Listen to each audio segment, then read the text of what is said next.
Is everybody aware? Somebody's still unmuted. Courtney, are you us? Anybody tell whose mic is live right now? Mine is. Yeah, mine too. Okay. It's not too much. There's a lot. I'm getting a lot of cutout. I don't know if it's on my end or yours, Tyler. When you were talking, it was cutting in and out. Okay.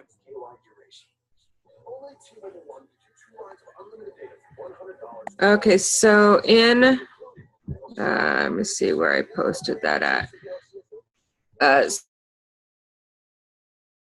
The groups, I think I posted the, let's see if I can throw it in.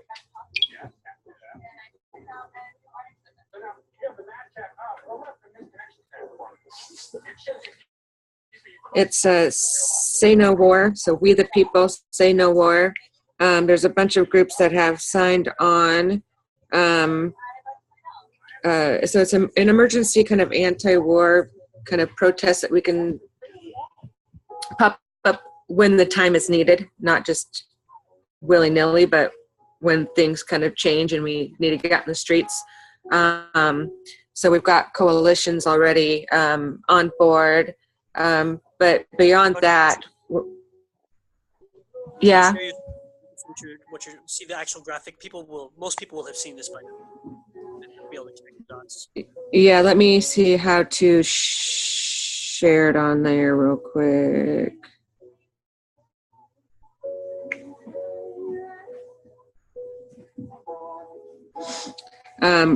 While I'm doing that, and it has some of the names on there. We're updating the names as they come in on who's getting on board. But one of the things that we're looking at doing with all these different groups is not only being able to get information out to each other to come together, but if something happens on a bigger scale, we're getting actual home addresses from each other. So if for some reason we can't communicate, we can do snail mail, worst case scenario. And also looking at building our communities, getting ready for a catastrophe of some sort, but building our communities to start organizing. So in case something happens, we know where to all try to go and meet up, try to make sure everybody has provisions, just kind of overall organizing in case of a major war or catastrophe. So working on that. I will get the graphic too. I think I have it on.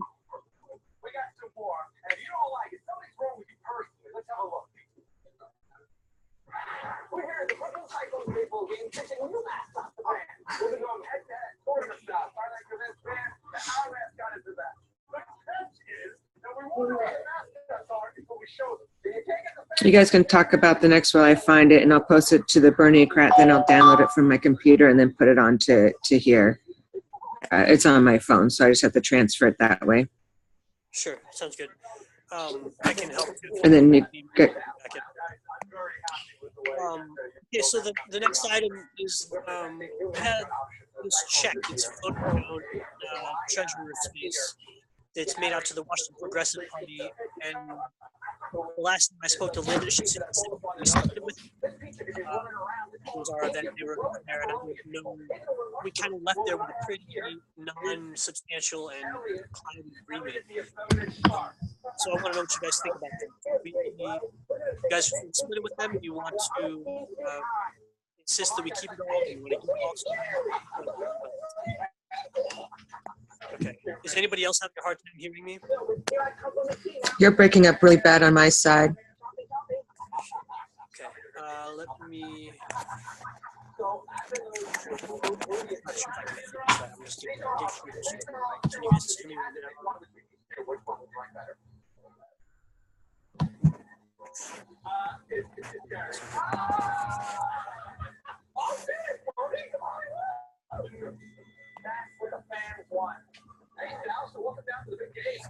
Okay, so can everybody mute, please, other than me right now?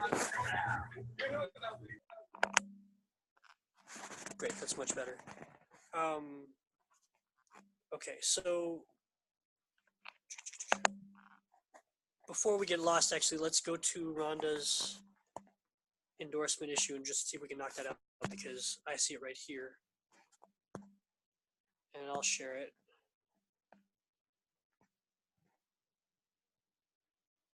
No, I won't. Yeah, I will.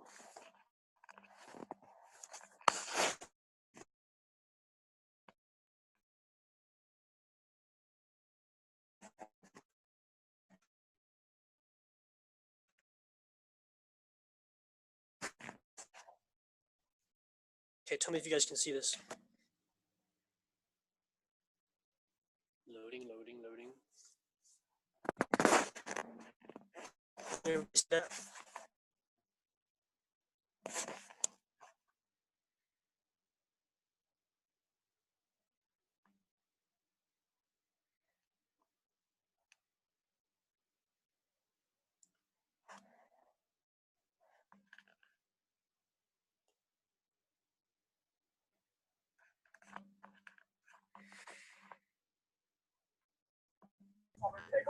There we go.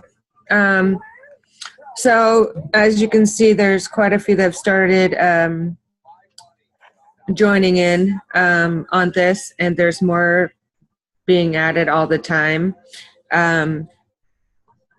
So you can go through the list. All these organizations have coming together to be able to act fast when needed and go out, and it's definitely, you know, anti-war and speaking up as things start getting heated up, and looking how to organize in our areas to be able to get to one another. So I just thought it'd be a good opportunity. PIP itself is involved. PIP Arquel is one of the founders of this as well. Is a few other people too. Tambourine is kind of heading it too. It's going to be kind of some of the stuff kept on the down low, so not everybody gets all the information.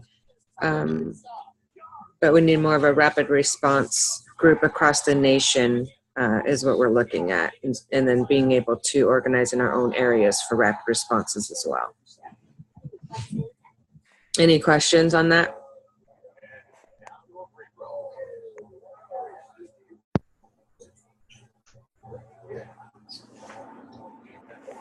Does everybody understand what we're talking about endorsing here? It's complex. Flash activism is the concept that we are doing with an emergency to protest against bombing innocent children and whatnot.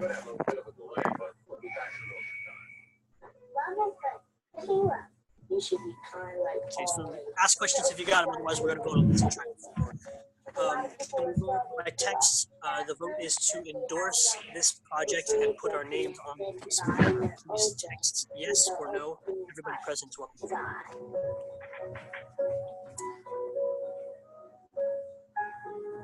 And let me know if the audio is clear, or if it's not.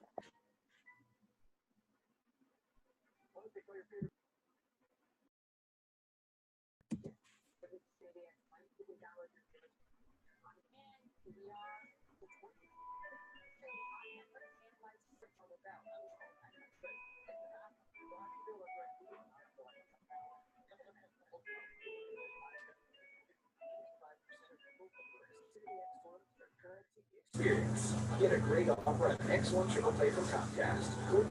Call or visit an Xfinity store today.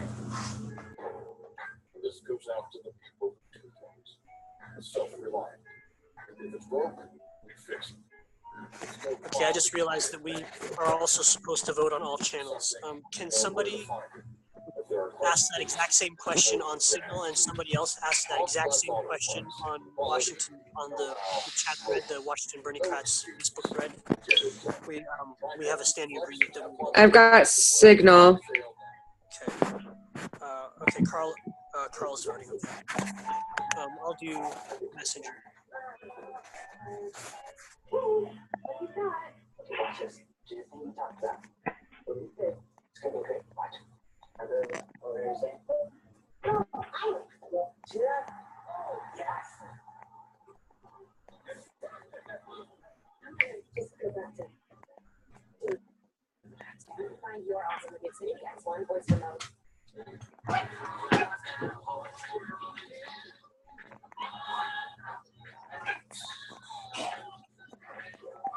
Hey everybody, I was just live on Spirit Facebook, and I wrapped it and said I had this really cool challenge for Momentum, and I was going to share it with everybody, and then I didn't share it with everybody.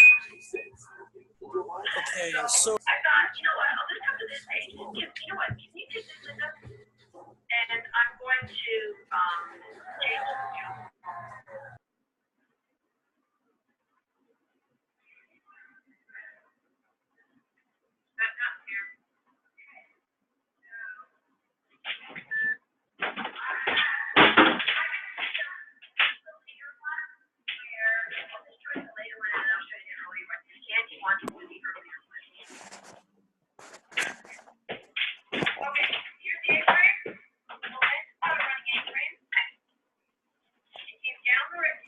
man, remind me never to do this by my phone.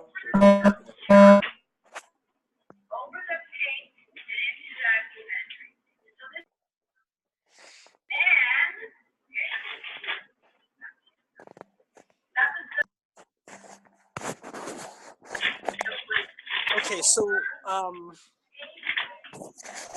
can you guys hear me right now?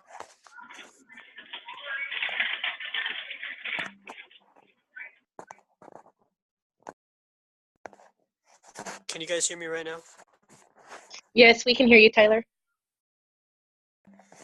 Great, thanks. Okay, so let's move on because we agreed that we'd get 10 minutes of voting time because we're working on multiple platforms. So we have 10 minutes left before we're going to go on with David. We need to figure out what we're going to do with this 85 bucks. Quickly, does anybody have any input on whether or not we split this, just give it to them, or insist on taking the split? Can you kind of go through what is being proposed on their side? Well, it's. I mean, we collected a bunch of money, not a bunch, a little bit of money at our events. They were there. Mm-hmm. Talking about using them as a for our treasurer business. That isn't or didn't or wasn't or may or may not happen. So we still have a check for $85 to the Progressive Party that is in my hands. Last time I spoke to Linda, she suggested we just split it so that they would get something and we would get something. I think the original agreement was that we would get it all and they would umbrella us, but it kind of got cloudy at the end, so the agreement was not clear at all.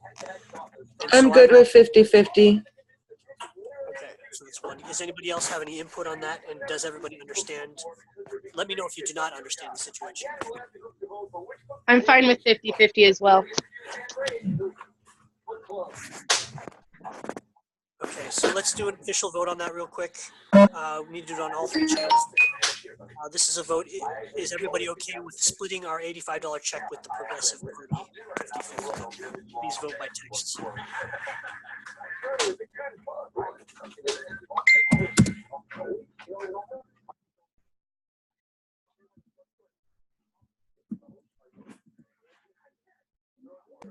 Also, to be clear, we need to indicate what we're voting about because we're going to be voting about several things at a time.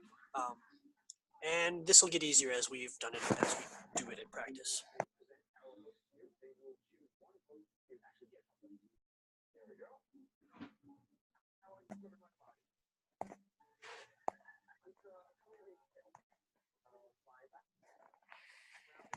Bye-bye.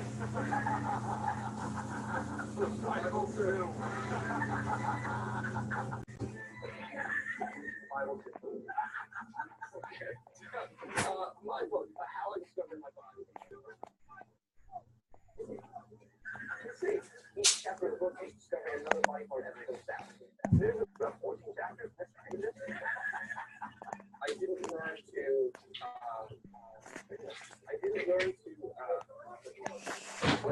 Okay, so far unanimous on both subjects. Whoever said a computer, can somebody also put that, including the part about indicating what you're voting for in both Signal and Messenger, or I'll do Messenger, somebody else do Signal, please. I've got Signal.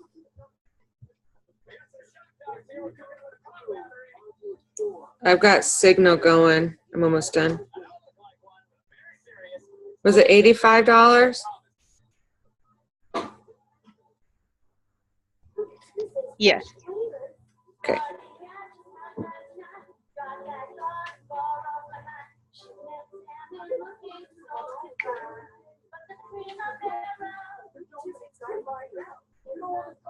Now one sale at your local true value.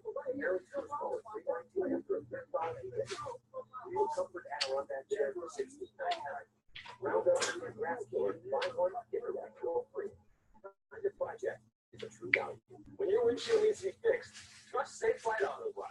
Our exclusive True Seal technology means a strong, reliable bond. At Safe Light, we stand behind our work because the ones you love sit behind. All right, it's on. Great. We'll get this. Okay, third item. Again, when we vote on these things, you have to indicate what you're voting for from now on. We'll always vote by text on 3 different channels. Obviously, only vote. The next vote is for our interim officers to become permanent officers. It is yet undecided how long the terms are, but we are calling these permanent positions. Right now we have at chair and co-chair Kendall Roper and Rhonda Walker. At vice chair we have Courtney. At treasurer we have Anastasia. At secretary we have Sean. I guess I should do all the last names. It's Courtney Love at vice chair. Anastasia Tanner. And Sean Tanner at secretary. I think that's correct. Please correct me if that's not correct. And the vote now is to officially make these the positions specific for Washington Bernie Kratz Coalition. This is for the PAC, the PAC, Political Action Committee. This is not referring to people.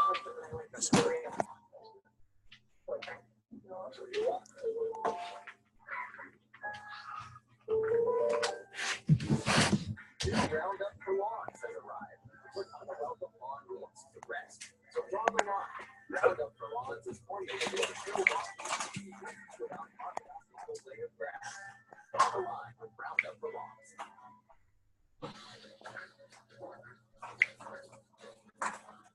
I didn't learn to pleasure myself in a typical way. The story is this. In the 80s, Hulk Hogan came out with a workout VHS tape. You remember it? And this is a 100% true story. So in the tape, if you remember, he has to do crushes. And when you hold the crush to the knife, it causes the male body to became a real American. I became a real American.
Okay, so those will officially close in a couple of minutes. So far, everything is unanimous, so it'll be pretty straightforward. 2 minutes till David comes on officially. Let's figure out, my audio is pretty weak, so can we get a volunteer to ask, I mean, everybody gets to ask questions, but for somebody to go through, to MC the interview process?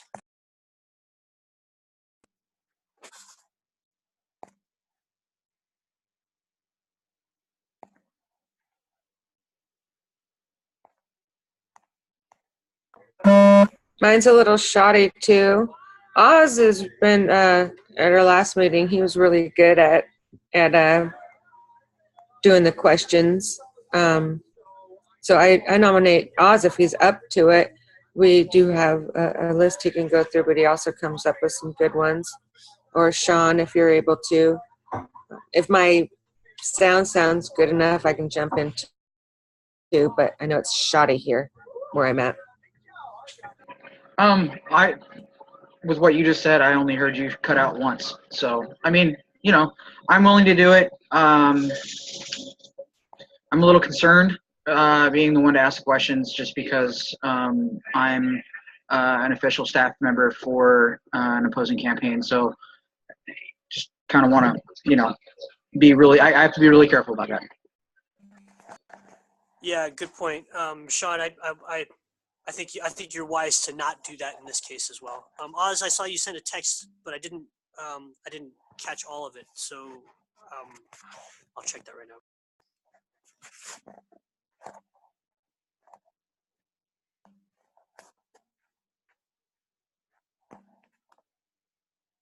Okay. I'm not 100% tonight, so I don't think I'd be great at Q&A, but I appreciate the compliment, Rhonda. I really enjoy facilitating asking questions. So again, I would love to do it at some point in time. Thank you. But I will have a couple of questions for David, which I know he is eagerly awaiting.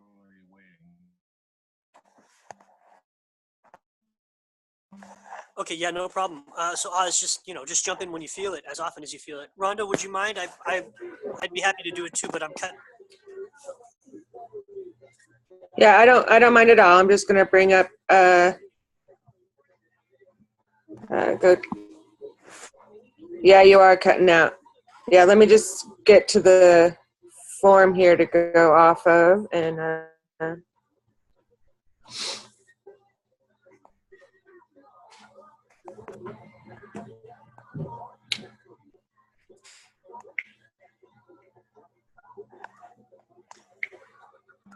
Rhonda, don't forget to start with an introduction about who Dave is and what his at least name and race. Name and political race. okay.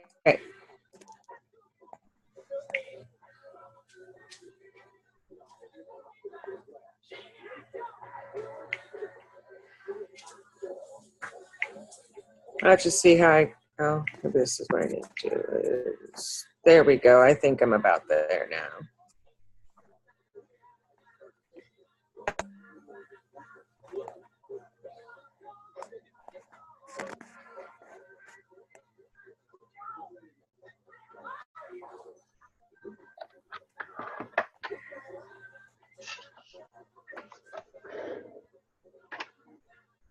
Why can't I find his? Am I in the wrong one? Will you send me the quick link to that? I'm in the drive, but I don't know if I'm in the right drive.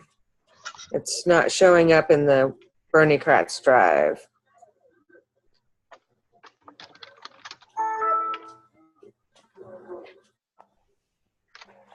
Rhonda, if you're looking for the questionnaire, one easy place to find it is on the website, WashingtonBernieKratz.org. It's one click from there. Oh, that's true. I always try to get into the drive.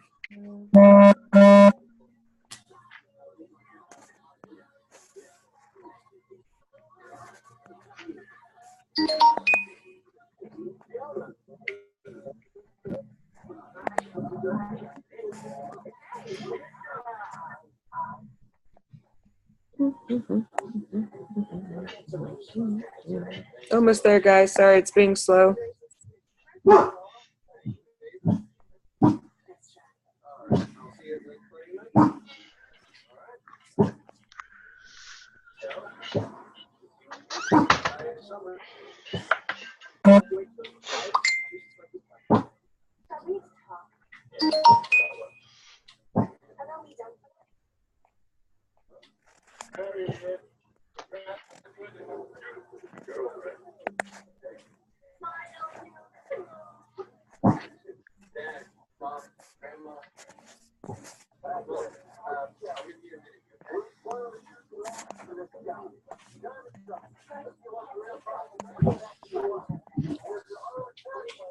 It's not coming up.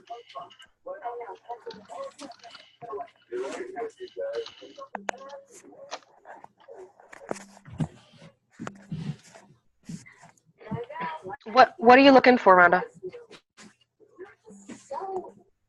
The questionnaire. For David's questionnaire. Oh, specifically his? Yeah. David McDevitt. I've Worst got you case right scenario. here. I mean, my phone's just. Okay, thank you. Yeah.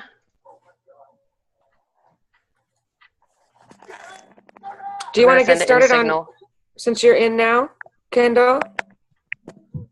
I don't Okay, know how cool. long I will be here before I have to pop back off super fast for kids. No problem. Did you want to or not? I mean, I can do it, but if you want to do a couple and then pop off, I can pop in, whatever you want to do. Okay, yeah, well, we'll go back and forth. Taking Okay. turns.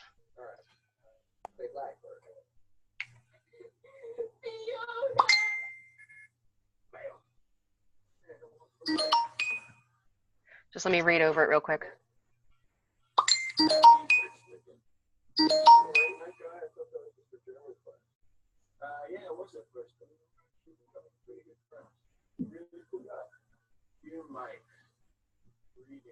All right. Yeah, I got it up now too.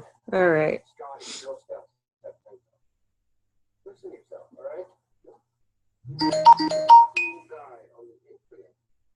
I'm going to try to pull it up as well.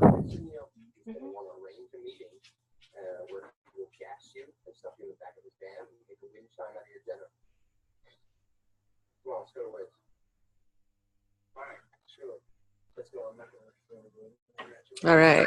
Hey guys, don't forget the introduction as well before we get the questions going. Do you want to kick it off, Kendall?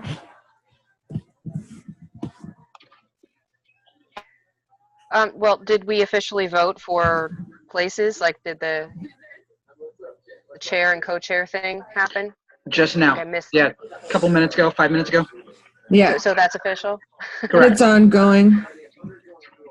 Technically, after 10 minutes, because we're voting on. Well, close. It's unanimous 10 as minutes. of now, almost guaranteed. Okay, so this is Kendall Roper, Chair, Washington Bernie Kratz, and along with me we have Rhonda Walker, Co-Chair, and we are interviewing, sorry, we are interviewing David McDevitt, right? Do it. Yep. Devitt, okay, sorry. David McDevitt. All right, David, tell us a little bit about yourself. What level are you running on and the office?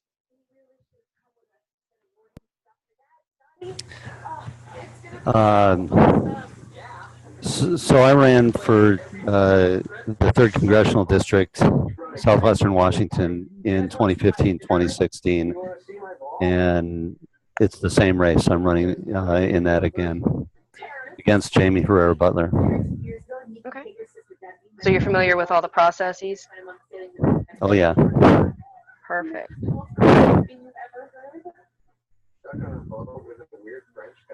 We have here that you do indeed believe for the need in campaign finance reform and to overturn Citizens United. Can you elaborate on that, please?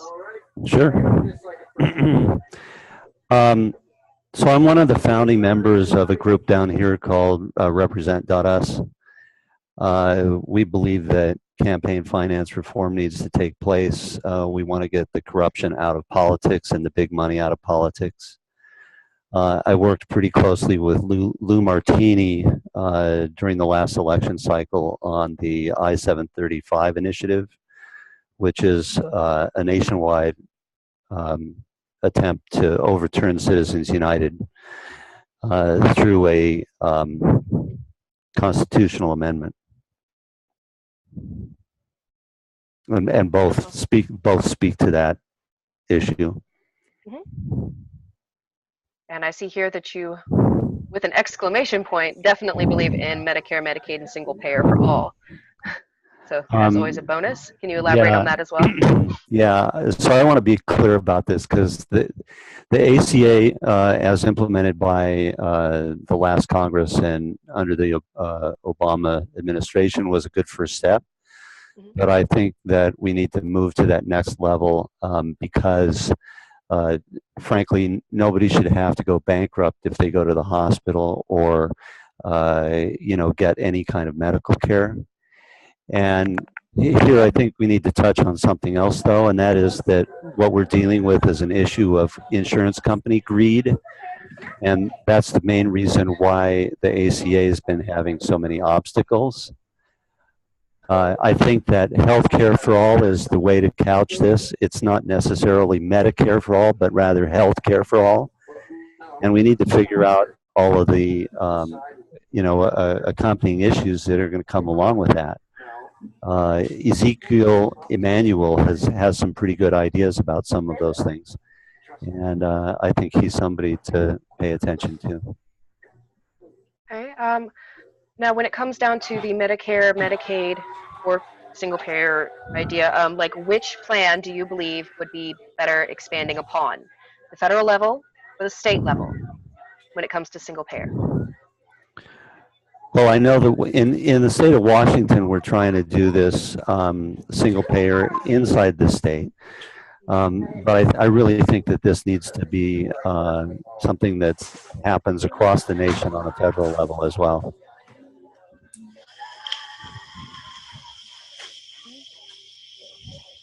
Marriage equality and equal rights for LGBTQ+. What do you believe? What do I believe?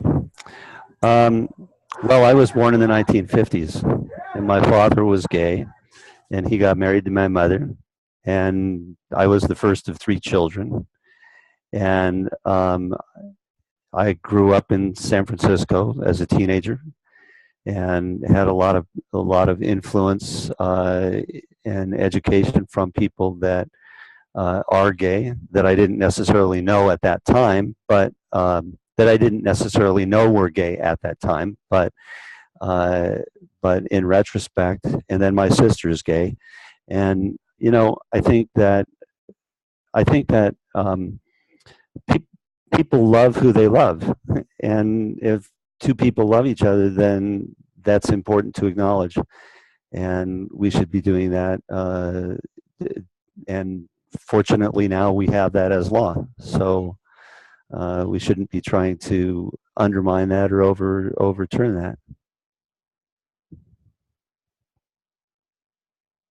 Definitely agree. Let's see. Tax-paid, public accredited college access for all who are accepted and free tuition at all public colleges. How would you help expand upon that? Make that a reality?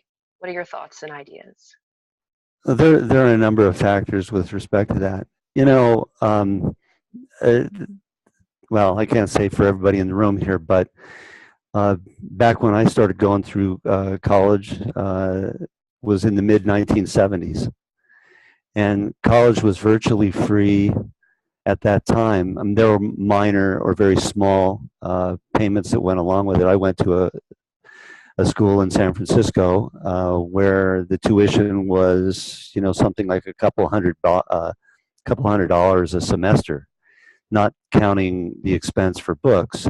And nowadays, it's significantly greater than that. Actually, I went back to college in 2005, and so I'm kind of aware of what the costs are now, and it's insane. I think we need to go back to a model where corporations are paying their fair share of keeping the government running, including making the investment in education for students that wish to pursue university level education. I also, however, think that we need to go back and reinvest in those students who wish to learn trades, whether that's plumbing or carpentry or electrician skills. I think that, or manufacturing even for that matter, machinist skills. And I think we need to go back and reinvest in that part of the educational spectrum as well. Very good, thank you. Oh, how about those people who are already dealing with all those loans, those student loans? Like, how about repayment relief and the monthly payments no more than 10% of net income? You know, I think we need to get that under control. For one thing, you know, so I read not that long ago of a young woman who had gone to college and she had incurred a significant amount of debt. And she was married and she had a young child, and then her parents got really sick. She was still struggling with repaying those loans and paying rent at the same time. And then her marriage went sour, and there was some domestic violence issues that got into that. And her parents, again, got sick, and so she ended up and losing their jobs. And so she ended up being the source of income for everyone in the family and kind of trying to hold things together. And, you know, we've got to have a better way for allowing people to contend with the struggles that many people have. I think, for one thing, we know that currently student loans are not refinanceable, so we should be allowing any loan to be refinanced, including student loans. And of course, right now, you know, we have these really low interest rates, and so they should be fair in that regard. And I think there are certain career paths that ought to be considered for complete relief. As my exposure to the work world is, not all careers are well-paying, livable wages, and as a consequence of that, especially those social service kinds of jobs, and as a consequence, I think we ought to be, you know, relooking some of those things and looking at loan relief as well. Right. We had a question pop up during the middle, and if we could, I'd like to go back to the topic of healthcare. Just for a quick moment. It looks like Oz, said, when you talk about single-payer health care and it needs to be done on a federal level, how do you see it being funded? Are we going to get that to happen? The appropriations process is all about dedicating what amounts of money go into what causes. So one of the things that's occurred is that we've increased military spending by $52 billion. If we're just talking about the health care silo, if we are doing truly single payer health care or a health care for all plan, there would be a number of sources of funding, one of which would be that we would be able to collapse Medicaid and Medicare into that single payer healthcare structure. Since a new healthcare approach as a single payer approach would include people that are not currently part of the Medicare plan, in the sense that they're under the age of 62 and a half. We'd likely have to increase premiums as part of a payroll tax for part of that, and then in addition to that, it would be maybe appropriate to consider how we structure co-payments when doctor visits are actually made, and try to have an involvement in that regard. But in providing a single payer plan, we'd have to make it so that it would be affordable for everyone. What does that mean? It means that the copay has to be something that somebody even living in poverty can handle. Okay.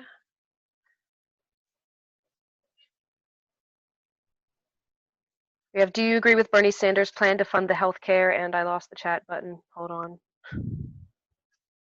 Did you agree with Bernie Sanders' plan to fund the health care through a 1% tax on micro trading in the stock market and not placing more strain on the payroll tax system? Have you considered this as an option? Well, I'm not as familiar with that specific aspect. I know that there have been approaches. I know that there's been proposals to tax investment trades in the past. I think that there's merit to looking at it, because there are some.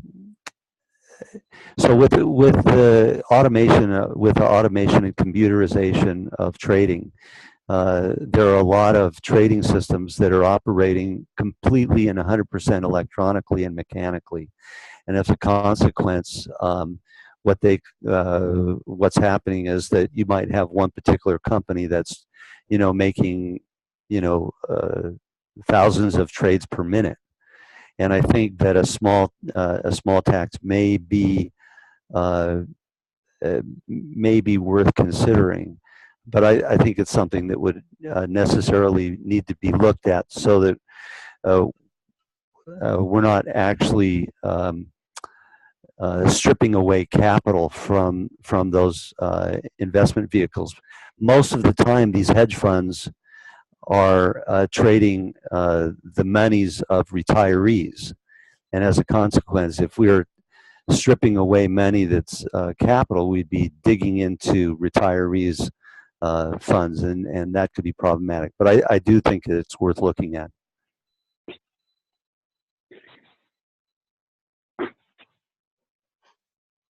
Oz asks, do you think student loans should be financed? Hold on, in the chat. I really should click on that before I start talking. On a 0% rate. Yes, you saw that too. Good. Yeah. I'm looking at. I've got the chat on the side of my screen too. So it's yeah. Right. I think if it's well, first off, I think that let's go back to the question about how college financing is done in the first place. Candidly, I don't.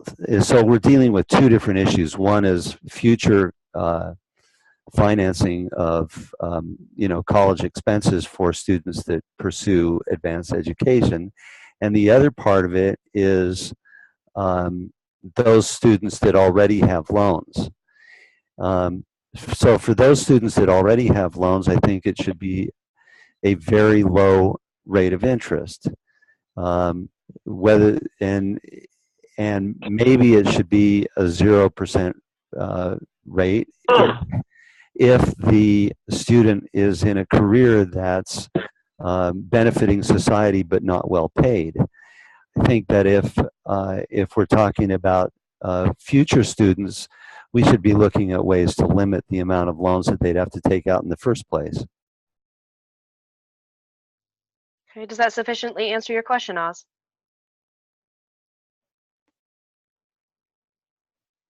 Okay.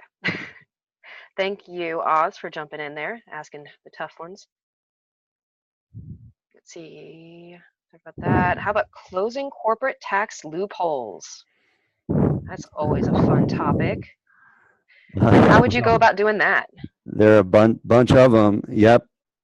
But I'd much rather see the not only the closing of tax loopholes, but I'd also like to see the discontinuation of subsidizing industries that don't need the money. especially the fossil fuel industry, and we ought to be looking at ways to limit the subsidization of uh, corporate farms as well, because they're not subsidizing food production; they're subsidizing other production. Such as what? Um, like for example, production of corn for ethanol. Okay.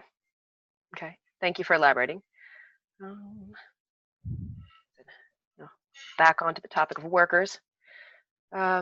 15 minimum wage, graduated in over 4 years at a maximum. You said yes, perhaps higher than 15. What's your goal?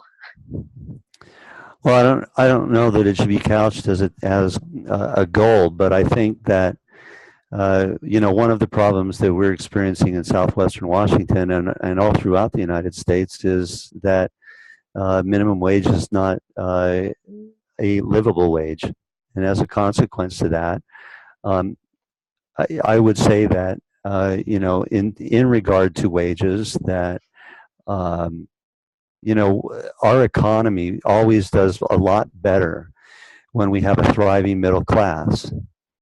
But that's not happening right now because of the stagnating wages that have been occurring over the last 35 years or more. So we need to get back to a place where wages are livable wages. In southwestern Washington, the livable wage for a single mother with one child is $22 an hour, just to give you an idea. Very impressive. $15 an hour by the time we got there would barely be a livable wage for a single person living on their own. So I think that we need to relook at some of these issues and have some kind of a goal that's appropriate for that timing. Now, maybe on a national level, the minimum wage ought to be the floor for the place where the lowest cost of living can be achieved, but then the states and the cities and counties ought to step in and have a minimum wage that's higher, such as has been done in Seattle already. Yeah, it's a very good example. What are your thoughts on universal basic income? Several countries have been implementing social experiments, to say in a more easy way, about how it's working out for them. What are your thoughts on that? If we're paying attention, we're noticing that more and more retail outlets and more businesses are trying to find ways to automate production of manufacturing, as well as production of making retail sales. So, and here's like the couple quintessential examples. If you go into Red Robin and buy a hamburger, they have now a station where you can pay your bill at the table where you eat. If you go into any of the fast food places, they have a place where you can order and make your order and pay for it without having to have somebody help you. If you go into Home Depot or Lowe's, you can go through a station that has 4 places where you can scan your items, and then there's somebody there, one person there that will help you if you need it. But for the most part, the vast majority of the transactions get processed without any human intervention by an employee of the store. So more and more automation is making it challenging for the job market and having jobs for more people. As a consequence, the number of employed people is significantly less number of people than than there are. And so I would say that a universal minimum is kind of a floor for being able to survive. And I think we need to start looking at that if we're being futuristic about what's going to be continuing to happen as a function of computerization and automation. Okay. Since we are slowly moving out of the primarily financial portion of the questionnaire, I'm going to ask Rhonda to pick up and start with you on infrastructure. If you could, Rhonda?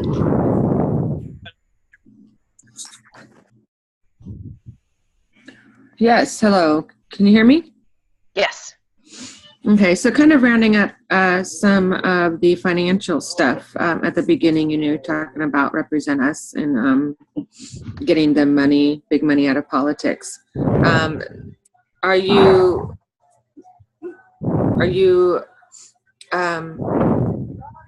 willing to say that you won't take any big money from any corporations to help get elected at this point in time in your running?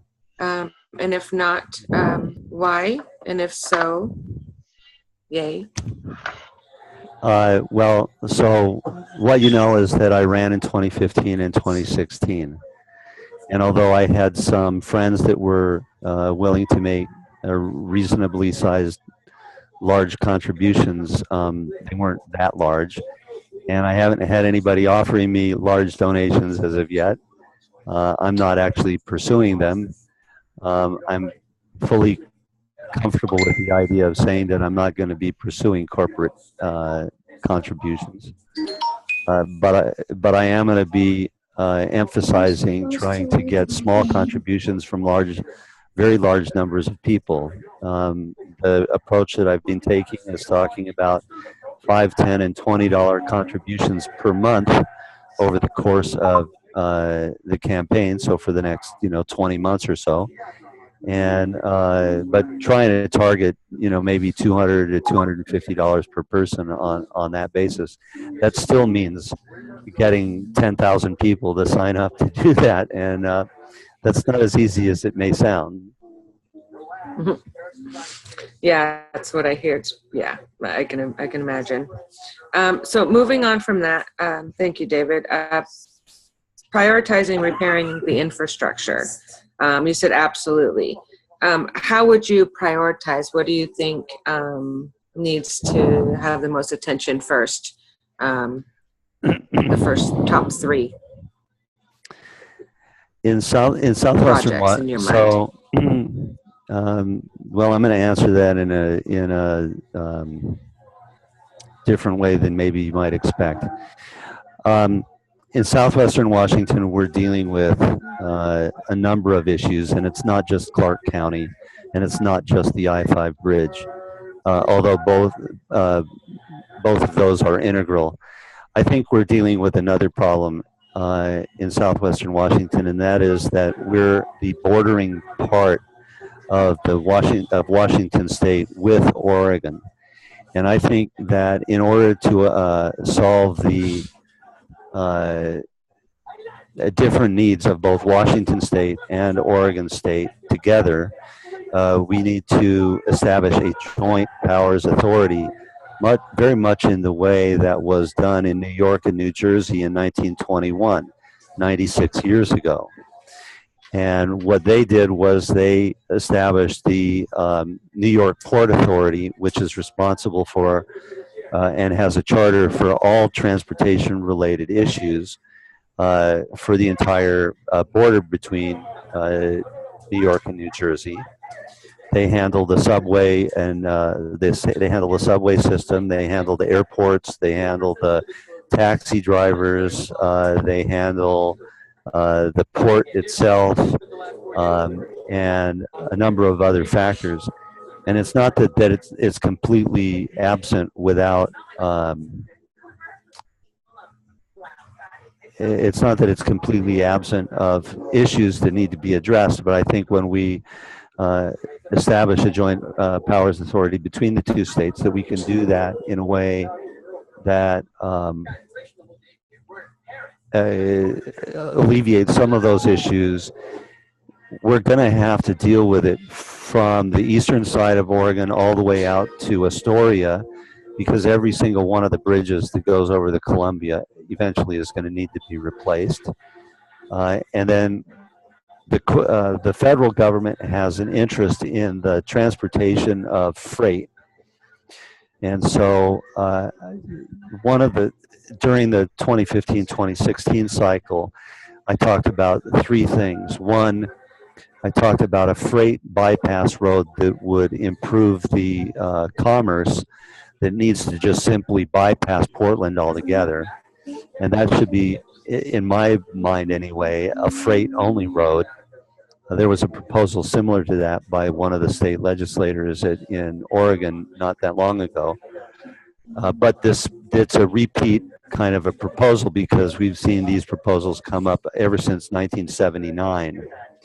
Another thing that we need to start considering is we need to look at commuter rail, not Amtrak, and not light rail necessarily, but commuter rail. Commuter rail means something fast, something like Bay Area Rapid Transit or something like Washington, D.C. Metro, or even Paris Metro for that matter. And we should be able to get from anywhere in Clark County into downtown Portland in 30 minutes or less. If we did commuter rail, it would be a rail system that would be built but standalone. The foundation of it would be built initially. We could add more and more trains to facilitate flexibility as we moved along. And ultimately, we ought to be able to run a line from Salem all the way up to Olympia or even beyond, so that people could get from Portland to Salem in less than an hour, from Portland to Olympia in less than an hour and a half, and alleviate some of the traffic on the I-5 corridor. And people will ask, well, okay, great, that sounds good, but where's all the money going to come from? And my answer to that is to make that kind of an investment now would alleviate having to reconstruct the I-5 corridor from Vancouver all the way to Wilsonville, including the the 405 bypass in downtown Portland, which also, by the way, includes two additional bridges, the Fremont Bridge and the Markham Bridge. So, there's a cost benefit for doing it. And then, of course, the I-5 bridge does need to be replaced. Well, right. Thank you. Just to jump in super fast, if someone's got their TV on in the background, could they please turn it off? If anyone has a TV or radio on? Aquí no tengo televisiones. Bueno. It might have been me. I think I have these in, so I can't hear anything. So gotcha. All right. Is that better? Yes. Okay. Continue. Okay. It was me. All right. Oz had put in another question here. So on Social Security, do you support the concept of tying the COLA to congressional pay raises? If so, would you also support scrapping the cap instead of just raising it? Well, so anybody that knows me knows that I'm a pretty incessant reader, okay? Robert Reich would propose to completely scrap the cap altogether. His, sort of second proposal along with that would be to raise it significantly. When the cap was originally put in place, probably 90 to 95% of the wage earners were underneath the cap. So it wasn't that big of a deal. But as wages have accelerated over the last 25 to 30 years, the cap has not kept up with that. And as a consequence, now only about 80%, give or take a little bit, of the wage earners are underneath the cap. I think the minimum acceptable thing to do would be to raise the cap to probably $250,000, maybe more. And I think that we'd get a lot of pushback from the other side to completely scrap it. So that may be where you have to, establish some kind of negotiability to reach across the aisle and work together to solve the problem. we know that that would be beneficial to extending, the problems that are continually pushed down our throats about how Social Security is not going to survive. And for that kind of thing, I look to Social Security Works and the people that are there who have completely done a great job of studying how well wage insurance works in our country. With respect to the cost of living increases, so the congressional compensation hasn't really increased for a little bit of time now as well. So, but what I would say when it comes to Social Security, I think that the Social Security increases ought to be based on a cost of living factor that's appropriate for the elderly, not necessarily regular consumers.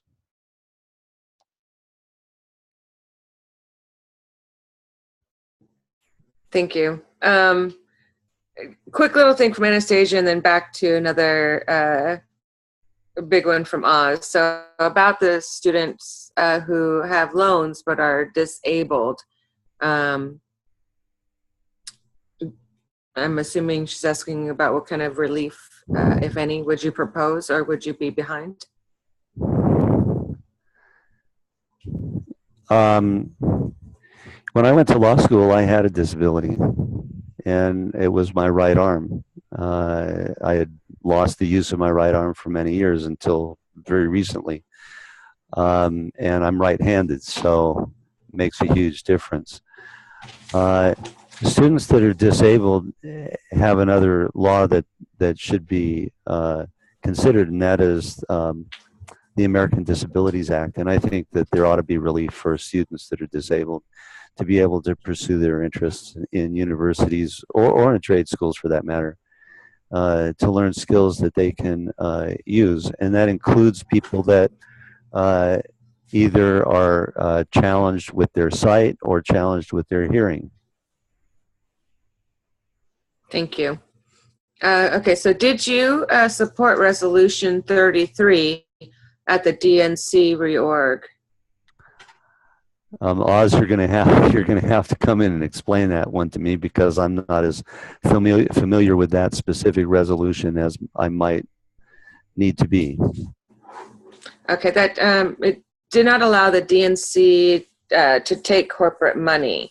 I believe, if I'm correct, Oz, that the DNC voted to be able to keep taking money. If I'm correct, is that okay? Yeah. So it was a resolution to be able to get away from the DNC from taking corporate money. The DNC voted it down to be, they're still willing and wanting to be able to take in corporate money at this time. Do you support that action? I don't believe they should be doing that, but I understand the circumstances of why they might. I'm a little bit less connected to the DNC because the DNC has made it pretty damn clear that they're not going to be supporting progressives. And the DCCC didn't do anything for anyone that I know running for Congress. So as a consequence to that, they're kind of stuck in their own dark money madness. I have a problem with dark money as it is. And anybody worth their salt should read Dark Money by Jane Mayer, and get some idea as to what is really going on. But at the same time, we're kind of in this transition place, and until we get Citizens United overturned with a constitutional amendment, the challenge is, going to continue to be how we're accepting funds from whomever it happens to be, whether it's dark money or not. And, if the DNC didn't, as long as super PACs are still allowed, for example, if the DNC didn't take corporate money. The corporate money would go into super PACs, which would continue to advertise adversely where they saw fit, and whether that's to defeat one group or another group using dark money to fund advertising. We still have that same dilemma. So as much as I think that the DNC should not accept corporate funds, at least not significantly, then I think that we're still stuck in this mode where we have to figure out how we can have a fair democracy that's representative for all people. And candidly, my objective as a candidate is to try to do those things that are the right things to help as many people as I possibly can. And there are too many people at the bottom end of the spectrum that are completely disenfranchised. Thank you. I'm going to finish reading his full question just so everybody who watches this later, and then you can always comment as well. If the Democratic Party is truly about getting money out of politics in the sense of overturning Citizens United, don't you think that is contrary to a goal of strengthening the voice of the people instead of giving so much leverage, money being offered as speech to corporate and special interest monies? If you truly favored I-735, how would you try and move the Democratic leadership from that path?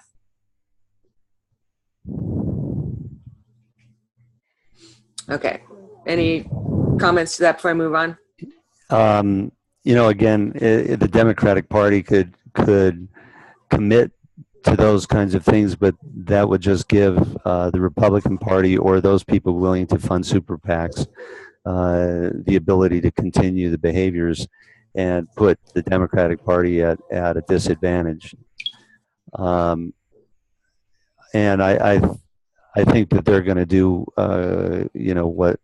what they perceive to be necessary under the current legally allowed structure. Until we can change that structure across the board, we're going to have that issue. Okay.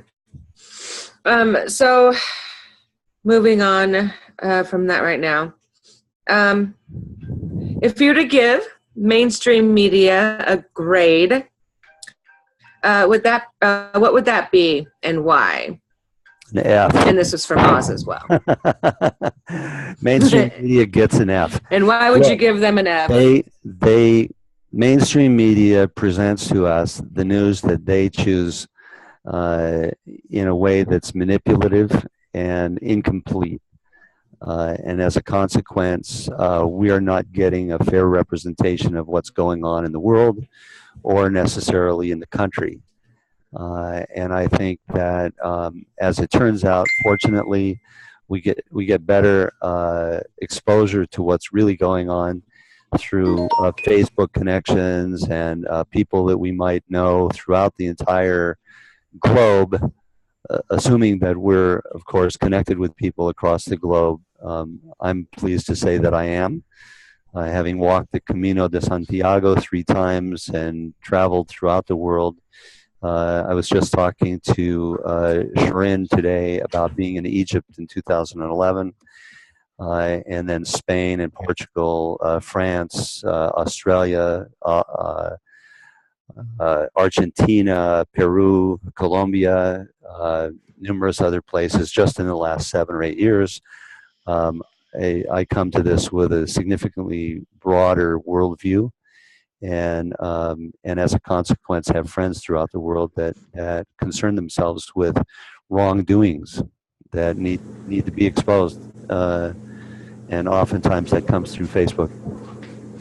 What are some of the news sites you rely on that you believe is more of an accurate portrayal of what's going on? Well, I look at predominantly centrist news sites, but I do look at foreign news sites as well. France 24 is pretty good. Al Jazeera English is pretty good. BBC is moderately okay. There are some sites in South America that are worth taking a look at. And then in addition to that, I look to hear from friends of mine that are located throughout the world that will fill me in on what's going on. So, regards to whistleblowers and all that good stuff out there, and we're talking about media, Julian Assange, WikiLeaks, your take on that aspect? I think that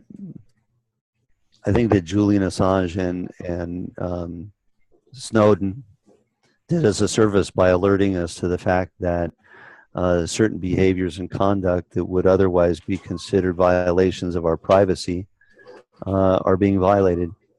And I think that ultimately they ought to be pardoned. All right. So let's go to believe in police prison reform. So, ending the private prisons, maybe looking into drug treatment, kind of a healthcare for that versus prison. And then the demilitarizing kind of or should we just retrain police altogether? Well, let's talk about privatized prisons first. We've done a lot of privatizing, and the privatization of different things is problematic because as a society with expectations around and guarantees that we've given our citizens around education, around policing, we get less service for more money because there are profiteers in the way taking significant amounts of funds for their bankroll, not for providing the service that they provide.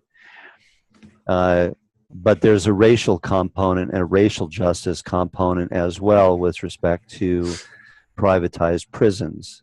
There's a vested interest in privatized prisons for having more prisoners and having laws that create more prisoners and having laws imposed on people of color more so than other racial groups to prevent those people from having a vote. So when it comes to drug crimes, a large number of drug crimes, especially prosecuted that are towards users of drugs, we need to relook at how we do sentencing. We need to relook at what drug crimes are still on the books. Since the state of Oregon and state of Washington have legalized marijuana, I think that on a federal level we should be doing that too. It's going to be a hard thing to accomplish, but I think we need to stay on track.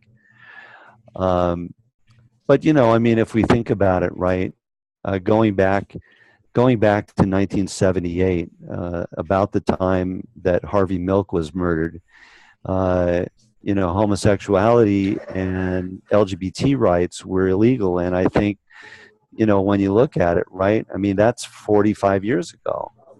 And we were able to overcome that and ultimately achieve, marriage equality. So I think we need to stay on track. We need to stay engaged with trying to overturn and get marijuana off of Schedule 1. I think we need to make it much less of a penalty, and I think we need to stop privatizing prisons. I think we also need to stop privatizing schools as well. Thank you. So One other part of that, body cams, should be a quick little answer. Body cams, yay, nay, I think on it's a good police. idea. I think it's a good idea. So, do you believe in finding a way to reduce the power of the military industrial complex and the constant state of conflict, war that we've been in? And with your answer, please be as specific as possible.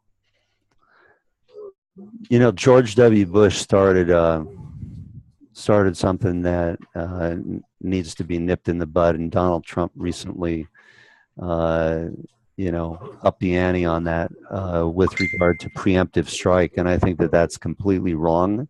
I think Congress needs to be involved in authorizing that level of response or attack. I think we need to reduce the military expenditure budget because our military expenditure budget exceeds the budgets of the next 10 countries altogether. And I don't see any reason for the United States to continue to be the world's police force.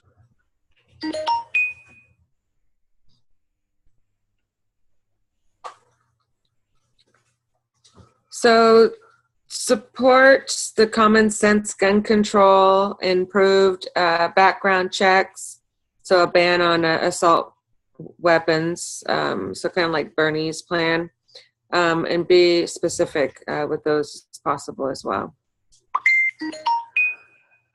I'm going to ask you to repeat that because I've lost you there. Common sense gun control.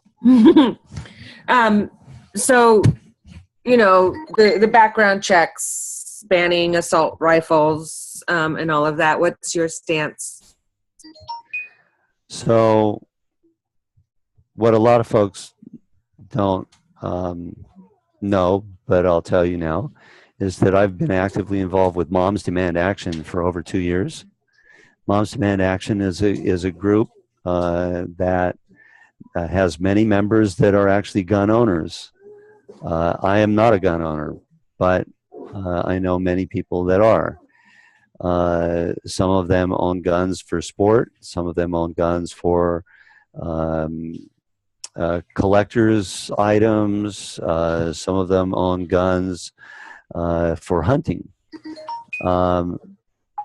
What Moms Demand Action seeks is common sense gun ownership. That includes background checks. It also includes appropriate training and safety. And it's consistent with the judicial rulings of both Judge Scalia and Judge Alito with respect to the Second Amendment. As an attorney, as a licensed attorney outside of the state of Washington, I'm fully supportive of Second Amendment rights, and I think that reasonable regulation should be pursued.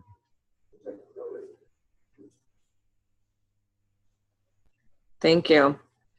So, do you support a women's rights to choose, and will try to prevent local legislation that inhibits access to care at Planned Parenthood or any other clinic providing a woman's care in this area or your district? You know, women's rights, and specifically women's reproductive rights, are pretty simple. Number one, with respect to reproductive rights, it's the law, and B, it should be left to the woman and her doctor to make the appropriate decisions about a woman's health. What I would say is that whatever is being done ought to be done safely. I would also say that we need to look at women's issues with regard to equal pay for equal work. That's pretty straightforward. If you're doing the same job that a man's doing, you ought to be paid the same way. Other than that, I think we need to look more in terms of, equality within our society. Thank you. Do you believe in climate change and working towards renewable energy sources? And if so, which renewable energy sources do you think we should focus on here in Washington State?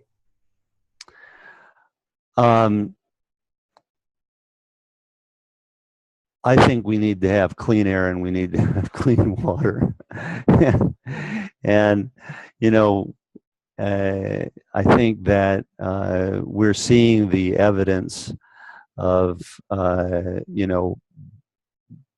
what gets caused on our planet by human activity. And I think we need to take responsibility for some of that. Much has to do with the use of fossil fuels. I think we need to pursue any alternative energy sources that don't cause harm. So that includes wind power, that includes to some degree hydropower. And there are these new devices that they're like paddles that wobble back and forth and create electricity in the water due to currents. I think we also need to continue to pursue solar power as well, as much as we can. I think it would be ideal if we could pursue solar power installed on homes closer to where the power is used, and figure out ways to accomplish that benefit all of us. How would you go about making those cost effective for the average middle class person? There are a lot of companies right now that are doing some interesting things with regard to financial structures. Some of those are installing solar panels and then leasing them back to a homeowner at less than the cost of what it would have been for purchasing electric power off of the grid. That's one possible way to do it. Another possible way to do it is for homeowners that are able to make that investment in their own interests. I've considered it. Thank you. Here's another one from Oz here. So, will you support the winner of the primary if for some reason you fail to win? If you do, are you ready to campaign and work just as hard to beat Jamie Herrera Butler? Jamie Herrera Butler is our target. That's one. Yeah, Jamie Herrera Butler is our target. So you'll get behind and campaign for whoever makes it through. So we're gonna all have to work hard to overcome her. This is an interesting. Excellent. Thank you. Would you vote? Area. Oh, go ahead. Yeah, I know. Would you vote? Before I move on to that, if there was something else you wanted to say, I'll let you finish what you were going to say. Oh, okay. Yeah, all I was going to say is our challenge, in order to defeat Jamie Herrera Butler, we're going to have to reach all across the Democratic spectrum, across the independent and intermediate or middle spectrum, and we're going to have to reach into the left side of the Republican spectrum in order to defeat her. There may be a possibility to do that, and if there is, it's going to be. But keep in mind, she's very crafty. She's very slick with her words. And, some of the most beautiful snakes in the world are poisonous. So we're going to have to be pretty astute to be able to achieve that. Okay. Would you vote to repeal the War Powers Act, or referred to as the War Authorization and the Patriot Act that was given the president under the Bush administration? Did that come out okay? I probably would, but I'd need to take a look deeper into it to understand and be clear about all of the details of it.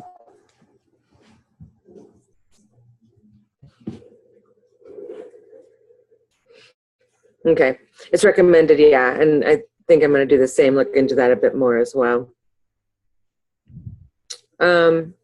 Separation, church and state, and actually what I like to add into corporation, church and states, all separate. What's your thoughts? So, you know, when I think of governance, I think that our government should be in place to protect all of us. What the right size of government should be is not necessarily big and it's not necessarily small, but rather appropriate sized. I think that agencies like the EPA are important because they are intended to protect us from harmful pollution by large corporations that would otherwise pollute at their free will without wanting to be responsible or liable for the damages that they cause. I think that Department of Education has similar issues that need to be contended with, as do the issues with Social Security, Medicare, and Medicaid. And I think that we need to look very seriously at that.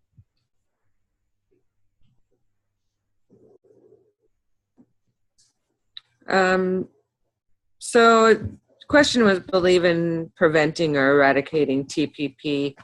Things are getting all reworked. So what's your idea of the trade policies that are starting or trying to be drafted and pushed through? And or what would you do or suggest differently to where we're more of a priority as a people versus not being thought about at all? I was against the TPP because it was basically an authorization for large corporations to move jobs that should be here in the United States offshore, and gives more possibility for weakening of unions. And I think that we need to have a resurgence of unions in order to have fair and livable wages for larger numbers of people in our country. Thank you. Do you believe in a path to citizenship? And if so, are there any exclusions to any certain people in regards to getting citizenship here? You know, immigration is something that I care greatly about. We're a country of immigrants. And if we weren't directly immigrants ourselves, we had ancestors that were. We've grown as a function of having immigrants in our population. The immigration problem that a large number of people concern themselves with is caused more by people overstaying visas than it is by people coming into the country, by swimming over the border or, some other way of getting into the country. And there's another issue with immigration that needs to be adequately addressed, and it has to do with DACA and DAPA. Recently, I heard comments from a 14-year-old girl whose mother was deported. Her mother was deported, and she was born in this country and a citizen here. And her comment was, the first thing I'm going to do when I see my mother again is I'm going to rush up to her and give her a big hug and tell her that I love her and do everything that I can to, keep her in this country. I don't believe that our policies should be geared towards splitting up families and not making it possible for people to continue to have their familial relationships, despite the situation with regard to immigration. And yes, I do believe that we need to have a pathway to citizenship.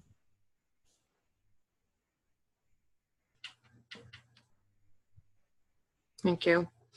So one of the last questions I have here on this form, actually there's a couple. So did you support Bernie in the 2016 primary? If so, how did you support him?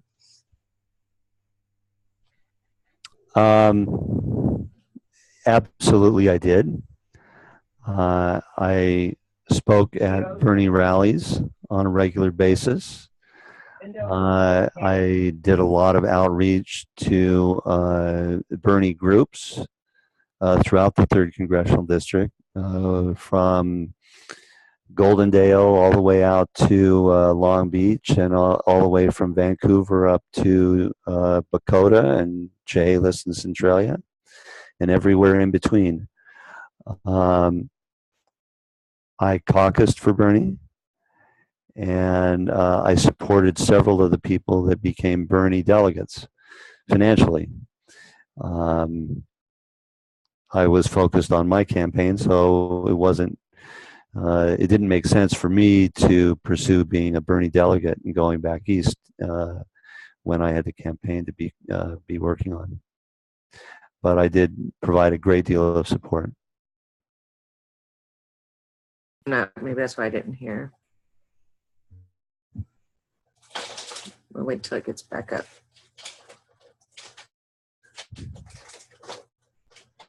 Got a question from Oz. Do you support the current administration's posturing towards North Korea? Sorry, I guess my internet connection kicked me out. I apologize. The last part about the So do I agree with the current administration posturing towards North Korea? And the answer to that is no. I think that we're, again, approaching that notion of preemptiveness that, and it's making the world nervous.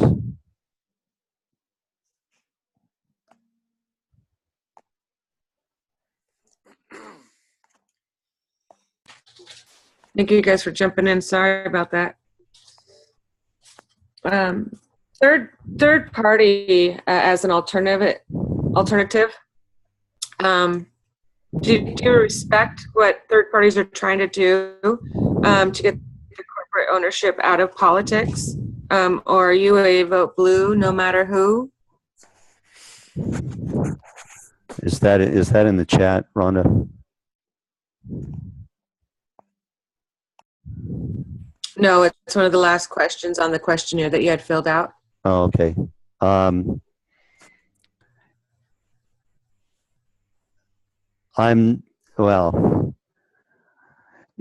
you know, when it comes to an election, especially in this state where we're stuck with this top 2 thing, you know, when you get down to the end and there's only one of 2, you have to either you have a choice. There's 2 people on the ballot. You have to make a choice. It's either person A, person B, or abstain. And so you have to make a decision about how you're going to handle that.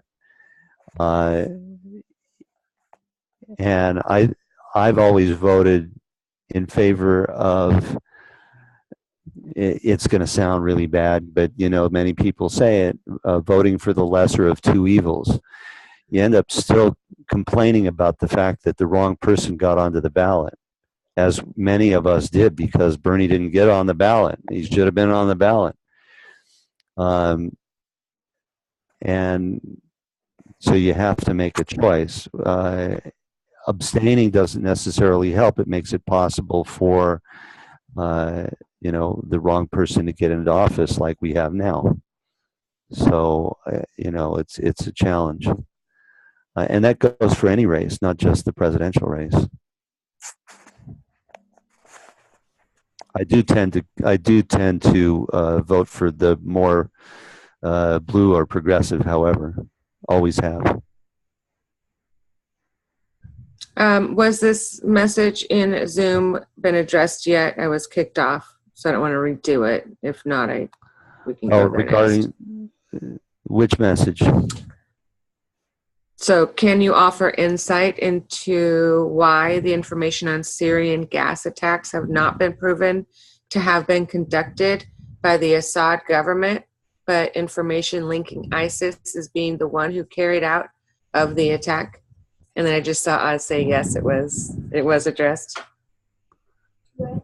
Yes, sort of. I didn't really answer to that, but you know,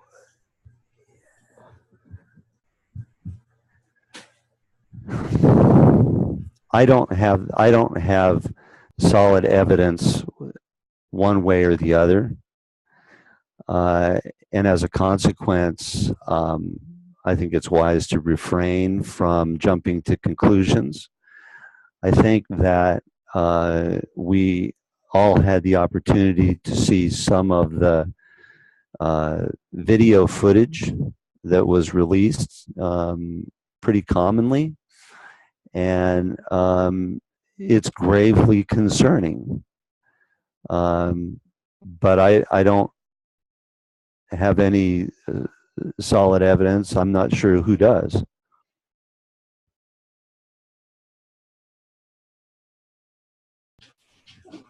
Okay.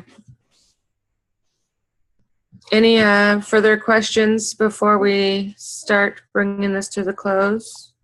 Anything you'd like to say, David?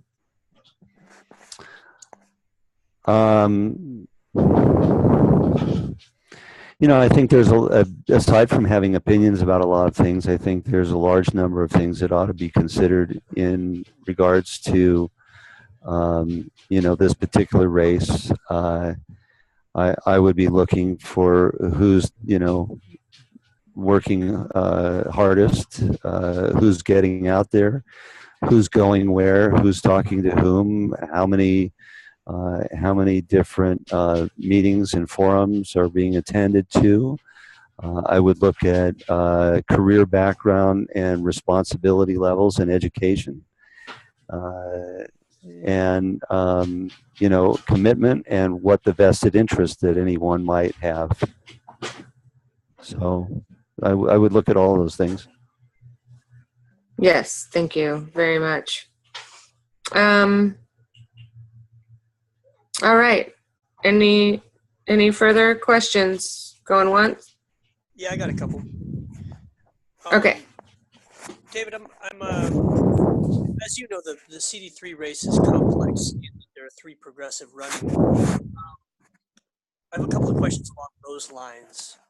Now, tell me what you think about the split vote possibility. For example, if there were a second Republican running, how would you address the fear, the possibility that the 3 of you might split the vote to the degree that we would eliminate any chance of you getting in? You're asking me to speculate. You know, there's a lot. There are a number of rumors that are being circulated at the moment, and as you may know, some of there were some people that recently went back to Washington D.C. to talk to the people at the DNC and to the DCCC. Out of that, one of the rumors that I have heard is that there's speculation that ultimately there will be 6 Democrats on the ticket and 3 Republicans.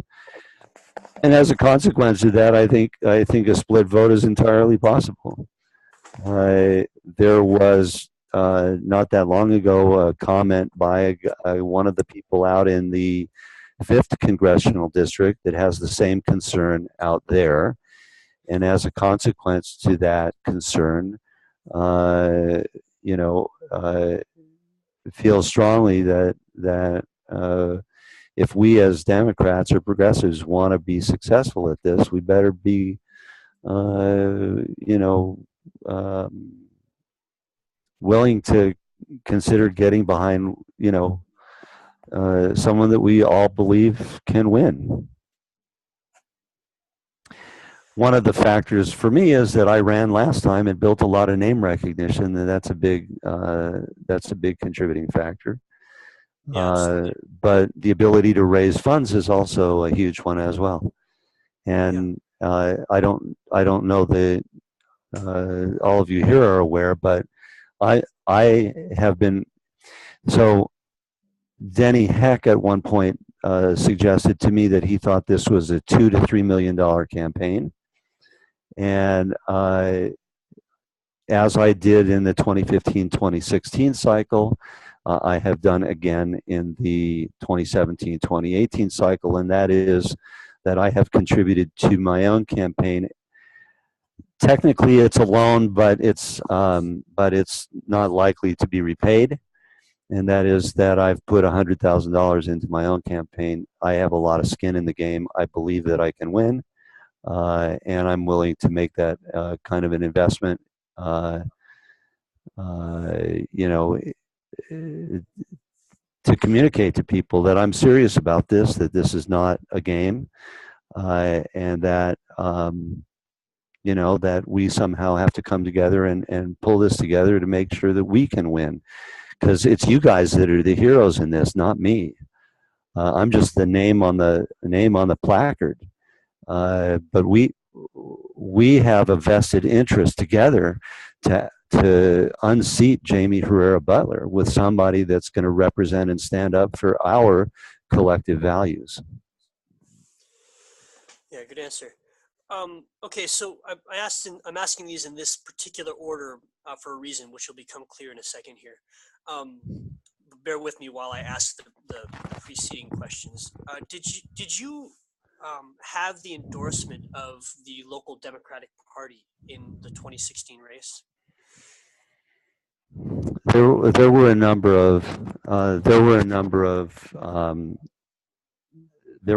of county and legislative district organizations that did give me their endorsement. Yes, and in many cases prior to the primary, there were several that made dual endorsements that endorsed both Jim Moeller and myself.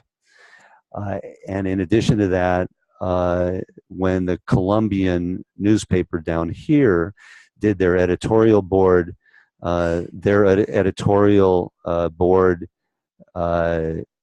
gave their solid endorsements to Jamie Herrera Butler, and they also gave a thumbs up to both Jim Moeller and myself, although their endorsement for me was more of a statement of saying, and a good second choice would be, you know, David McDevitt. But I think that if you know, we have an opportunity to interview and work with them again, their editorial board should take place probably in the June-July timeframe in 2018. Okay.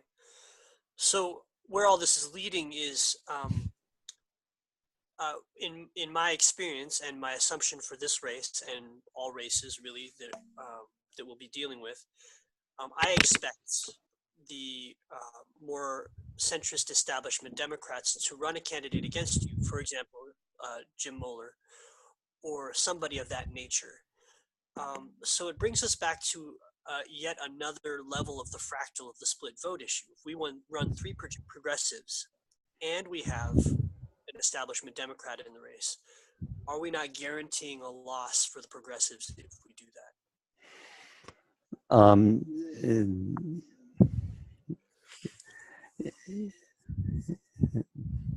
I think that's entirely a possibility. As you know, Jim Moeller jumped into the race in 2016 on the very last day of filing week at the end. It was the 20th of May in 2016.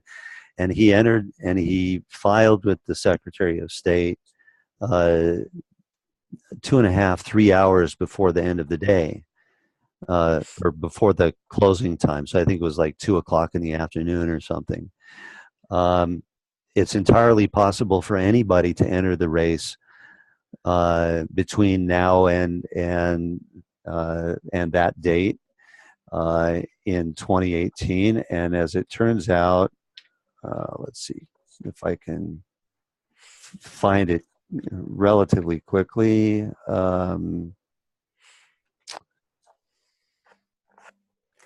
So in 2018, that will be the 14th to the 18th of May, and it's entirely possible that somebody could jump in all the way up to the 18th of May. Yeah, of course. I expect this, and I'm engaging the conversation about how we can preemptively deal with this, because you almost have to deal with it before filing week in order to be effective. True. So there's a couple of things. There's a couple of things to consider, because we're sitting here on the 23rd of April in 2017. We've got over a year to try to do the best we can. There are a number of detracting factors that will play into it, and the fundraising aspect is significant. And I think that if we're capable of raising the kind of funds necessary to defeat Jamie, then that amount of funds would also be a deterrent for anybody else considering jumping in up until the last minute. If we're not able to raise the funds necessary, then we're going to continue to subject ourselves to the possibility that that anybody else could jump in. So those are things to consider, and I think that Denny Heck's comment that it was a $2 to $3 million race is certainly worth taking into consideration. My analysis of Jamie Herrera Butler is that she's been pretty significantly able or consistently able to raise $1.5 to $2 million per election cycle. And so in the last quarter, she raised $137,000 and from all sources. And if she's raising that amount of money or more as we're moving along, I think if we're going to have to figure out a way to how we're going to stay up with that. She's got $421,000 in hand as of March 31st. And all of this is public information on the Federal Election Commission site. And if anybody needs help getting that information, I'd be glad to walk you through it. It's not a problem. Cool.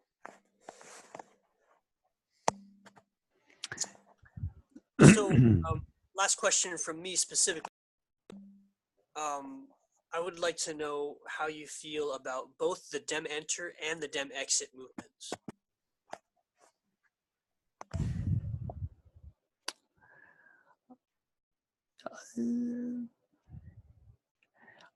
I think that both of them are reflections of how people are feeling, and whether they've been slighted in some way or not. I think in order for us to win against Jamie Herrera Butler, we're going to have to collectively reach across the spectrum.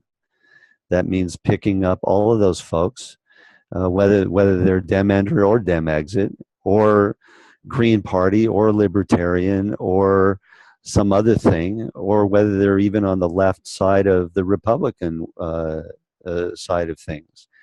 And I think that there are issues that touch all of those folks.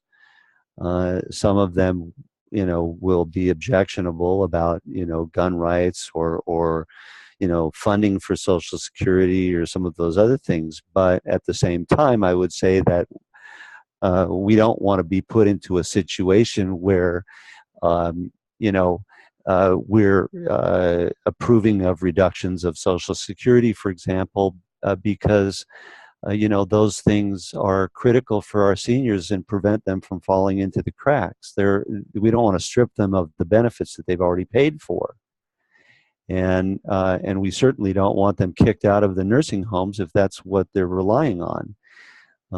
And I keep saying about that aspect of things, where the heck are these folks going to move to if they get kicked out of the nursing homes? to the streets. I don't think that that's going to be an acceptable answer. And that threat that we're hearing from Paul Ryan and Donald Trump, and even Jamie Herrera Butler for that matter. As you know, she didn't mention seniors when she talked about her reasoning for voting no on the AHCA. She talked about children losing Medicaid funding, and so if we're reaching out, and candidly, we know historically that it tends to be the middle-aged and seniors that vote during midterms more so than others. So we're going to have to reach across a wide spectrum. Great, good answer. Okay, I have one more actually. I'd like to know, presuming that we're going into the primary with 3 progressives running, would you consider campaigning with your 2 progressive opponents, Dorothy and Peter? This coming weekend, there's going to be a forum out in Raymond, and all 3 of us are going to be there. Come on out and visit with us. Beautiful. I expected you to say yes. And are we still on for next Sunday with all 3 of you on our channel as well? I'm in. Great. I believe we have confirmation from all 3 at this point. I'll verify, but I think we're on. Okay, that's all I got. Thank you, David. Really appreciate you being here. Oh, you're welcome. All right, Tambourine, can you hear me? You always have something to say. Your turn. You have any asks or questions before we sign out with David? Oh, I I probably do, but probably not at this very second. I'd have to come up with a good one. I've just been intently listening and enjoying it. But are you guys all done right now? Yep. So if you want, to ask something, I know how you are. Let's see. And in all honesty, I tuned in probably halfway, so I wouldn't want to be redundant. Yeah, I won't just ask something for the sake of asking it. I probably will just pause for the moment, unfortunately. Sorry, David. All right, so go ahead, Rhonda. Oh, no, I just wanted to check in, see if there's anything that you're most passionate about to make sure that it was addressed. Well, it seems like you guys are doing a great job. Honestly, the things that I've been hearing you ask are questions that I would have asked. So above and beyond that, I think you guys are doing a stellar job. All right, sounds good. All right, I think we're good tonight, David. Thank you for your time. So this is David McDevitt. He's running for Congress in Washington for CD3. Thank you again so much for joining us. And looks like we will have the 3 of you progressive candidates on next Sunday, 8 o'clock, same channel. And anybody who wants to stick around and get through some nitty-gritty work, please do. But David, you don't have to if you gotta go. We understand. But thank you very much. Tune in next week. Same time, same bat channel. Is it a frog? Isn't that right? Yeah, I'm outside on my porch. I have a little pond with a bunch of frogs. I love the animal noises that always come from your feed. You never know what you're going to hear between a dog, cat, chicken, or frogs. Okay, let's get to some housekeeping. Thanks again, David. Feel free to stick around. So we do have confirmation of the 30th for all 3. If possible, first of all, officially speaking, all 3 votes were unanimous. So we now have an official slate as far as our board members are official. We will have $85 with the Progressive Party, and we will. Oh God, I can't remember what the third one. And the third one passed too, whatever that was. Is that support for the no war thing? Right. Support for the no war. So that'll be official, and we'll add our name to that list, and we ultimately are responsible for being a part of that, which is already happening. I mean, everybody in here is already in the Activate thread, so you guys know what's up. Oh, that's what that is. Okay. We're over time, so I understand. Does everybody know what's up with that? Basically, does anybody have any questions about the no war thing?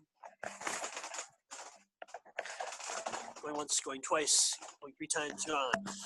I mean, I'd like to close up more or less as close on time as possible, but I want to draw attention to the fact that we are still working on mission statement, vision statement, bylaws, articles of incorporation.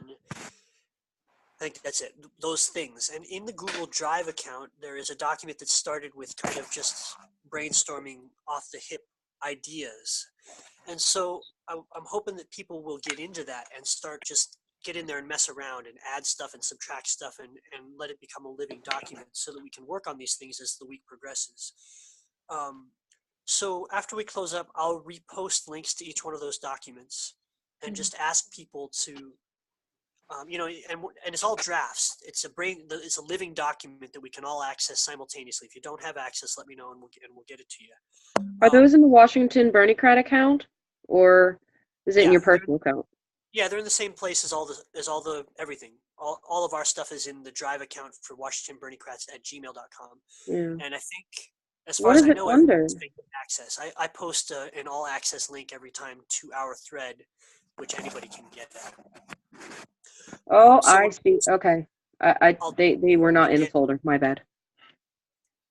Yeah, I might have put them in a subfolder. I can't remember right off, but I'm really hoping for feedback around that. I kind of just went with it and did a whole bunch, but I immediately realized I didn't want to be doing it solo. It really needs to be ours, not mine. And so I kind of backed off as soon as I realized that that it wasn't a group process yet. So I'm hoping that method can work because everybody can edit it, everybody can see it, everybody can read it, and everybody can add and subtract from it. And please do so with impunity. Feel free to take out a word, add a word, put down stuff, copy and paste, or whatever you want to do, or even grab somebody else's bylaws, grab the Progressive Party's bylaws and stick them in there for reference and make a note. I think that's the most effective way because most of us are working on the fly between our jobs, our lives, our kids, and our everything. And so if we can kind of just keep these things moving forward, it doesn't matter when it gets done. It can take as long as it wants. It'd just be nice to see them moving forward. I have a question. What has to be done for us to file and get EIN number? We need to start fundraising and we're going to need a EIN number to open up an account.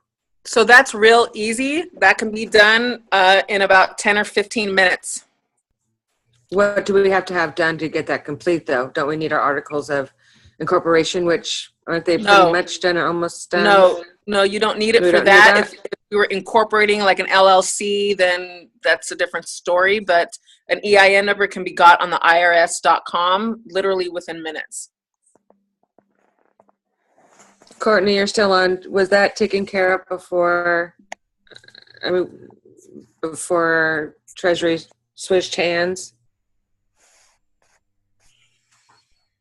Yeah, I was wondering if we had a bank account where all the money was deposited. No, we definitely don't have. What was that, Anastasia?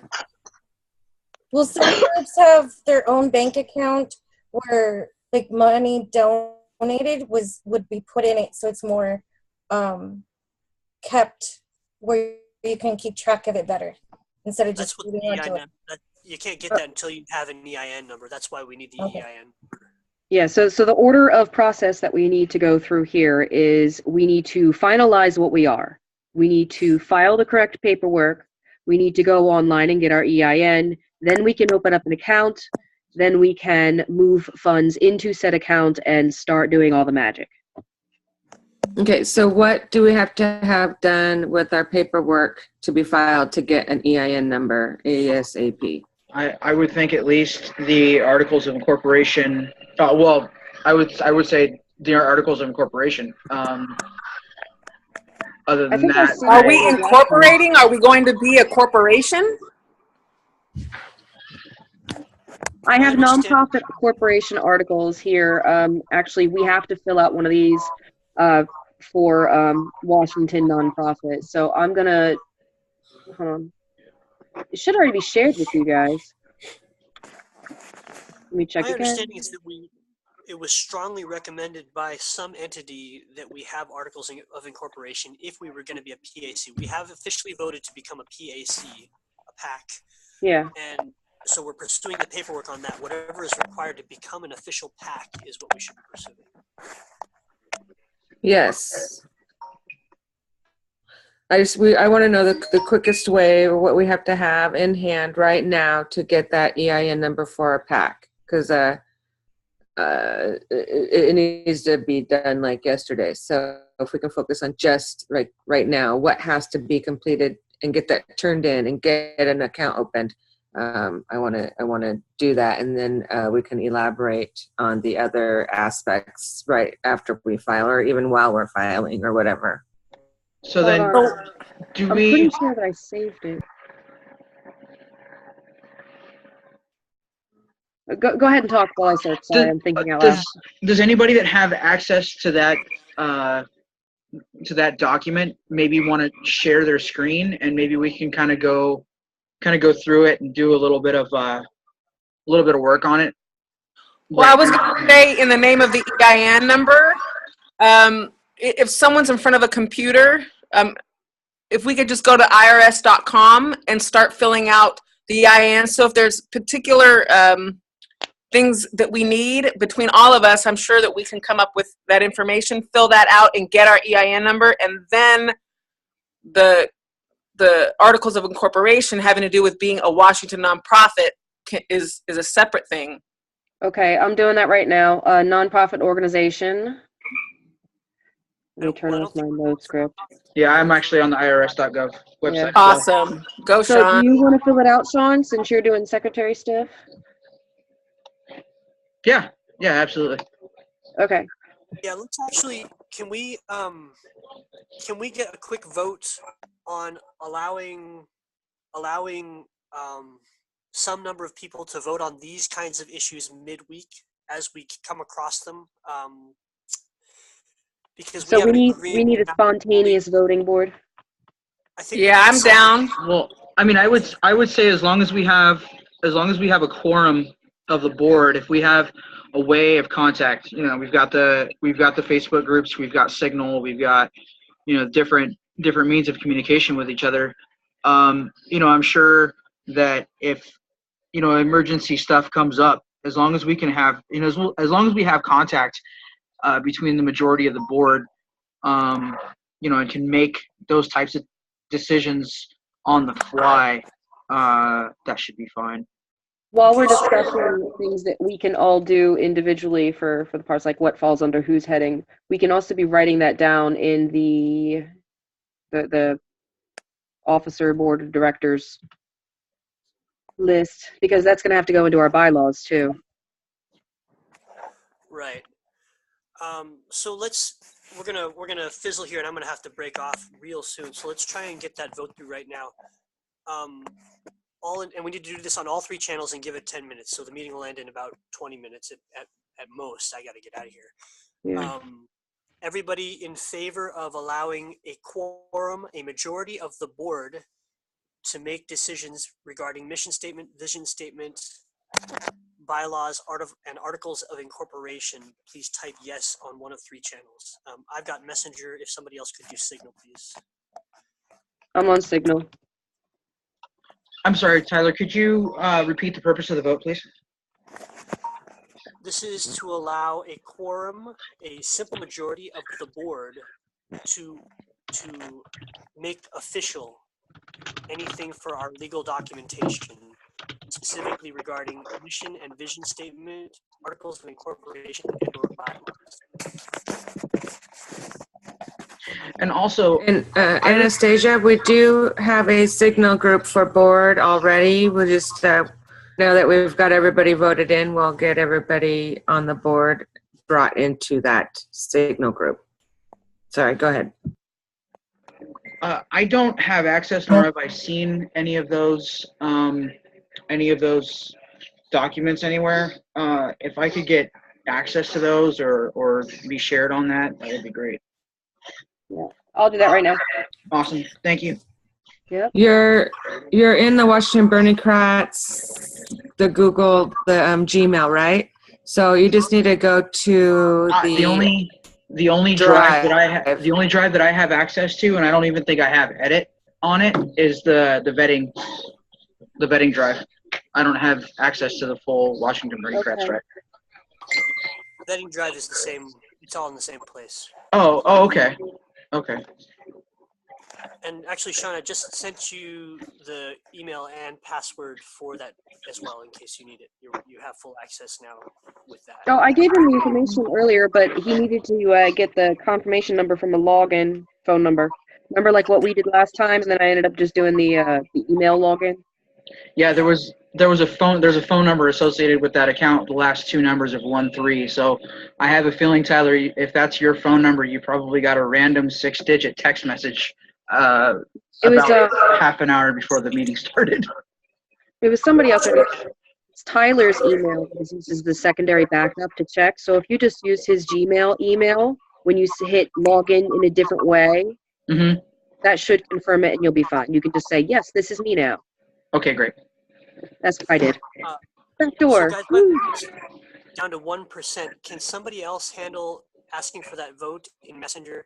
I'm sure it'll go through, but we need to do it officially. And in case I disappear, good night, and I love you guys. I'm going to go on mute to try and save as much battery as possible. Yeah, we'll get that set in Messenger. Love you too, brother. Yes, we love you too.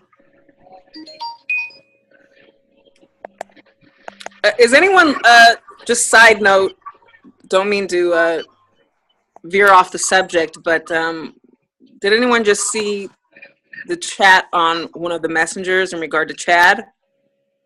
No. He resigned as state committee man for King County, as well as the chair of the Progressive Caucus. Progressive Caucus. Yeah, I was the one that posted it. Do you know why? No, because we didn't go this weekend. Yeah, we weren't. Well,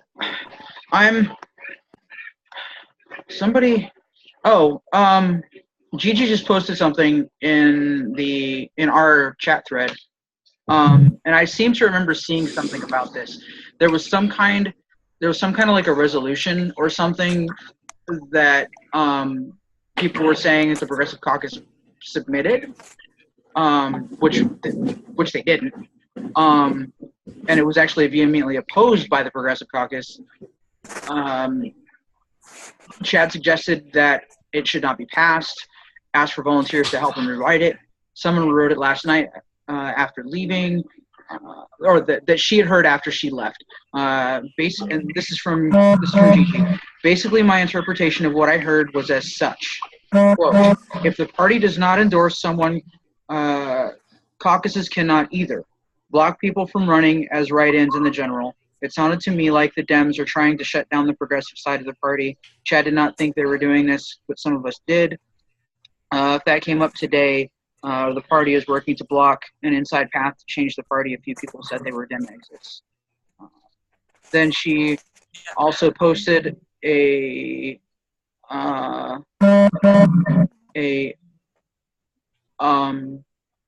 petition from change.org. There's also a petition on change.org, I believe, asking for the removal of Bernie from the Democratic Party. Yeah. He's not even in the Democratic Party. He just was asked on MSN if he considered himself a Democrat. He said, no, I'm an independent. Right, yeah. Exactly. I giggled a little when I saw that. Yeah.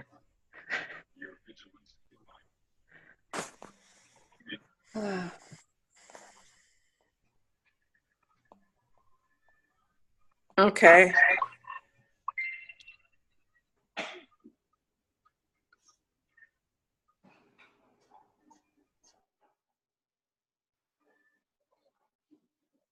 Chad has been really hit hard by the Dem exit and Dem enter. Yeah. He's been the center of the, and he kind of draws some I mean, he kind of brings out the fire in people, and people aren't afraid to shoot at him. He's not afraid to shoot back. It's been really hard on him, and I'm really sad to hear you step down. But my guess is, he's making a statement, and that's the statement he needed to make. It's sad. It hurts me to hear that because I consider him a great champion. Doing the right thing. Try and reach out to him at some point. Probably now is not exactly the right time. Yeah, I see a lot of people upset about it happening and not sure what is gonna happen now. Well, I before I even jumped on here, I was on another meeting call, and the person I was on the call with was getting messages in real time saying Chad had left the party. Yeah. It sounds to me like he's in that space where maybe where a lot of us kind of gave up and took a break. He might be just giving up for the first time or something like that. He's been pushing. I don't think he ever stopped, and I think he just might have reached his crack point at this point. Well, the Dem party might be winning about now because he was really bringing a lot of the Bernie-crats, the Dem enters together in strategy all across Washington, I think, and across the country. He's one of the primary voices, along with Jason Eno and Katie Tillman in the National Dem Enter group and Dem Enter organization. So, yeah, I mean he's been like really instrumental in bringing the Dem Enter voice out, especially here in the Pacific Northwest.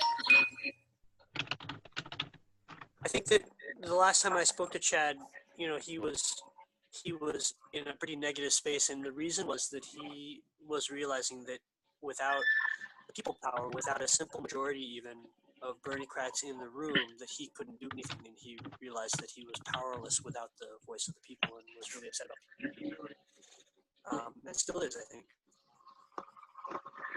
Anyway, another one bites the dust. Well, something good will come of it. We'll just start figuring out. Are we going to get another wave of Dem exits onto our side, into the independent group? Yeah, because it looks like that might be the case. Because here's the thing, I'm even hearing from people in my district, there are friends of mine who were either fellow delegates or just fellow activists that, are now holding positions like committeemen, chairs, you name it. And in confidence, they've said, it's frustrating because all they wanted to do was change from within. And they're spending so much of their energy fighting from within, the old guard, for lack of a better term, that they're not able to and don't have the energy to focus on what our platform is as so-called Bernie-crats, the issues that, we need all the energy we can muster to fight and get through. It's like, at that point, they start questioning, like, did I do the right thing? At the end of the day, man, it's got to be really hard for them. Yeah, fighting the good fight. Nothing easy about it. Okay, so everybody send Chad some love. I got to sign off, you guys. So let's just, does everybody have the access they need to the files? And can somebody who's got a working machine make sure that that Sean and whoever else needs access has access? I just shared every document with Sean. Yeah, I'm good. Rhonda, which one do you have?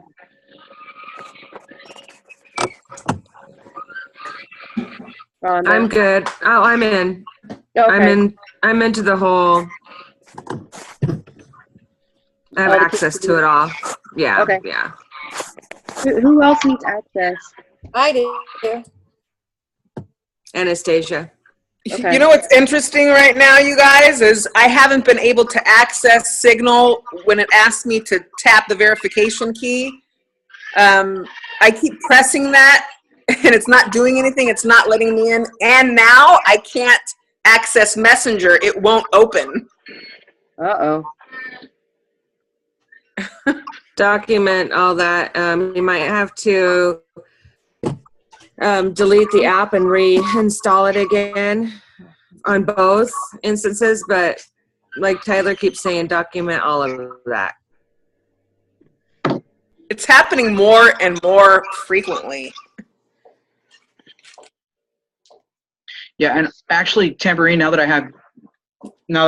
have you, I'm gonna need. I had to get a new phone. My phone completely took a shit like 2 days ago. So I'm gonna need to be re-invited to the Flash activism group again. Okay.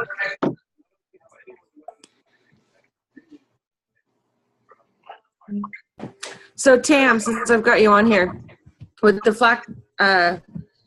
Flash activism group, the idea, what I kind of talked about today in the meeting you weren't in yet, but what I'm getting is a gist of where we're going to be able to get a hold of all of these group leaders, and either by, if I guess by text, email, or by snail mail, if need be, in times of more of emergent needs on either war or natural disasters that may accidentally happen, I guess, targeted here.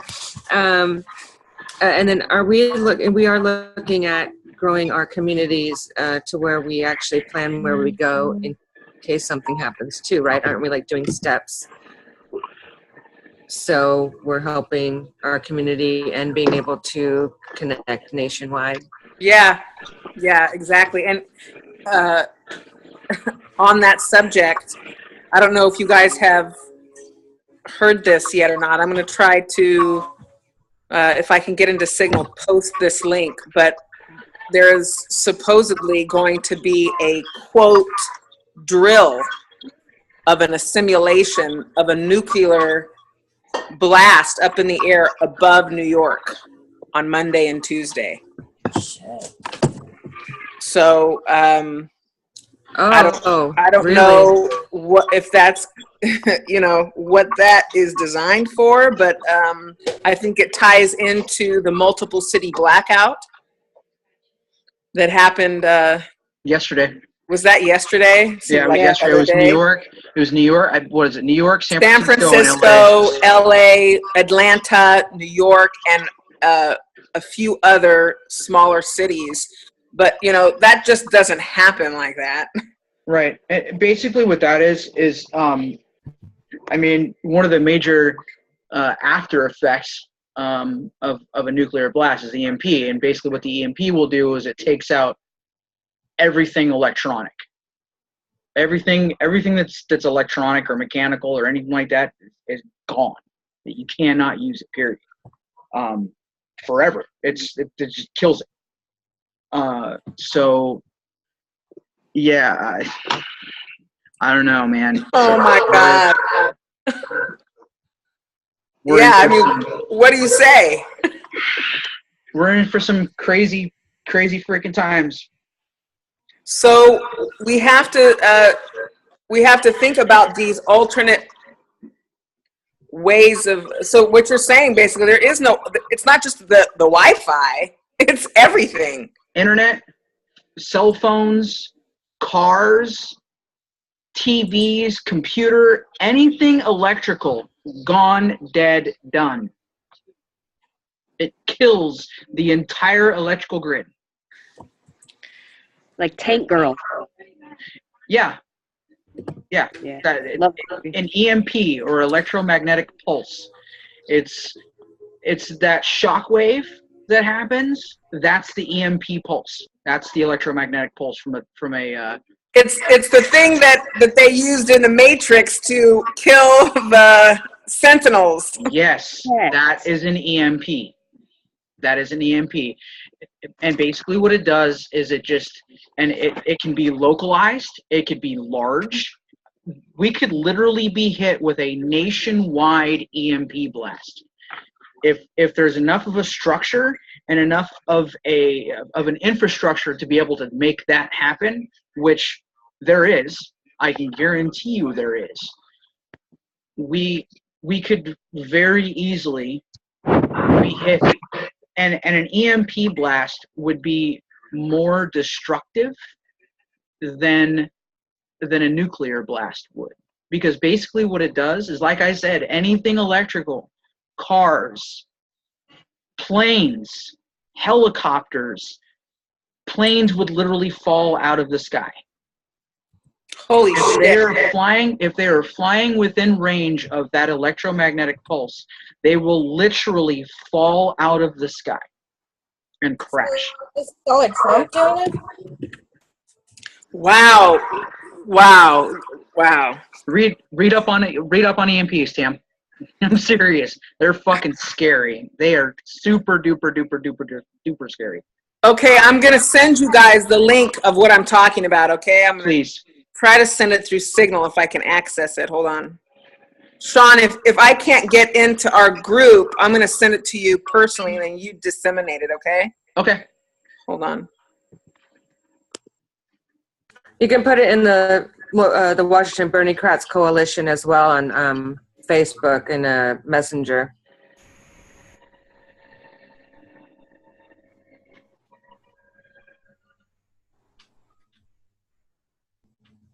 Yeah, I had no idea.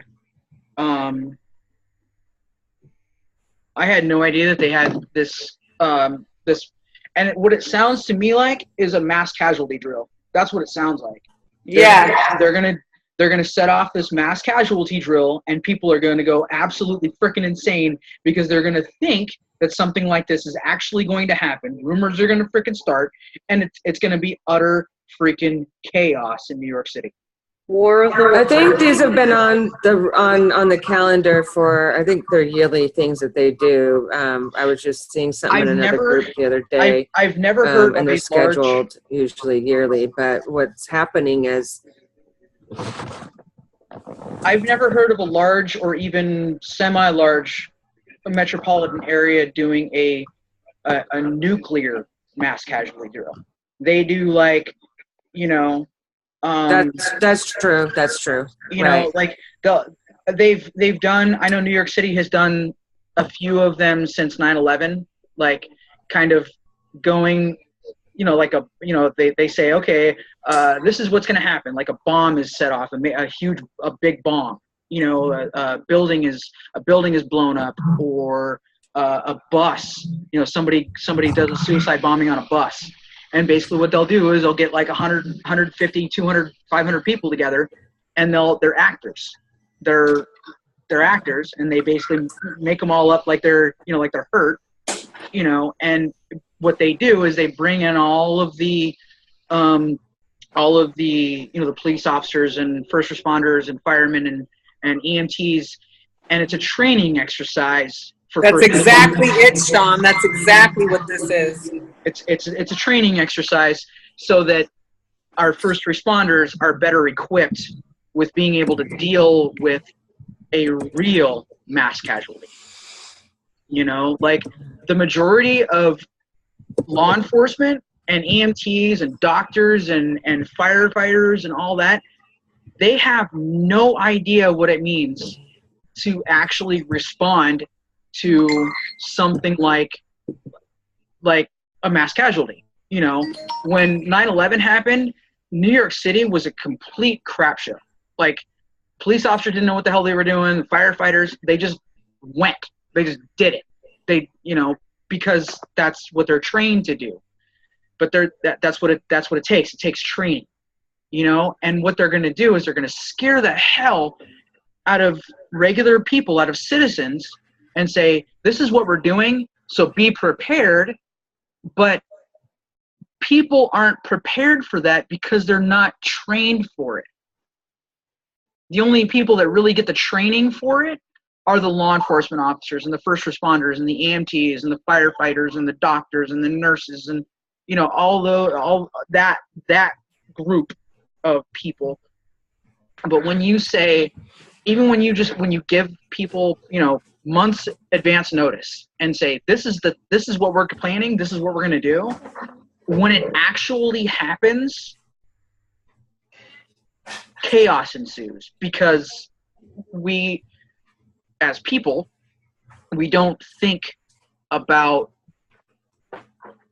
being Go to sleep. focused and being focused on what's on the task that's directly in front of us, without constant ingrained training. Like, when I was in the military, we had those mass casualty drills. I was trained in combat field medicine. So I was taught how to apply a tourniquet. I was taught how to treat sucking chest wounds. I was taught how to apply field dressings. I was trained how to deal with, people that had lost limbs, and it was drilled into our heads. This is what you do. This is how you do it. This is what you do. This is how you do it. This is how you do it. When this happens, when that happens, this is how you deal with it. But when you've got a regular Joe Schmo off the street that doesn't know what the hell he's doing, or she, or whatever, people are going to be running around in New York City like chickens with their heads cut off. And any other metropolitan area that does something like this, that incorporates the general public, because honestly, you have to do that, especially with a huge mass casualty drill like this. You've got to incorporate and be ready for people that aren't hurt and that can turn around and actually help the first responders and are willing to go to do that. Unfortunately, our society has moved to the point where we're away from that desire to help. The majority of people in the society don't care about the other people that they live around. They care about themselves and what they're going to do to keep themselves safe. Now, again, that's fight or flight. It happens, but we can't just expect to have the government and people in power can't expect us to turn around and say, well, okay, cool, you're going to have this huge mass casualty drill. Okay, what do I need to do? What do you expect from me? When they have absolutely zero freaking clue what they're doing. They're just some random dude off the freaking street, and holy shit, you've got like 200 cops coming into this neighborhood, and there's, a couple dozen people that are made up in this makeup, and all of a sudden they've come in. What are people supposed to think? Oh, are they filming a movie? These are actors. They're filming a movie. Where are the freaking movie cameras? Where are the cameras at? They're filming a movie. No, they're not filming a movie.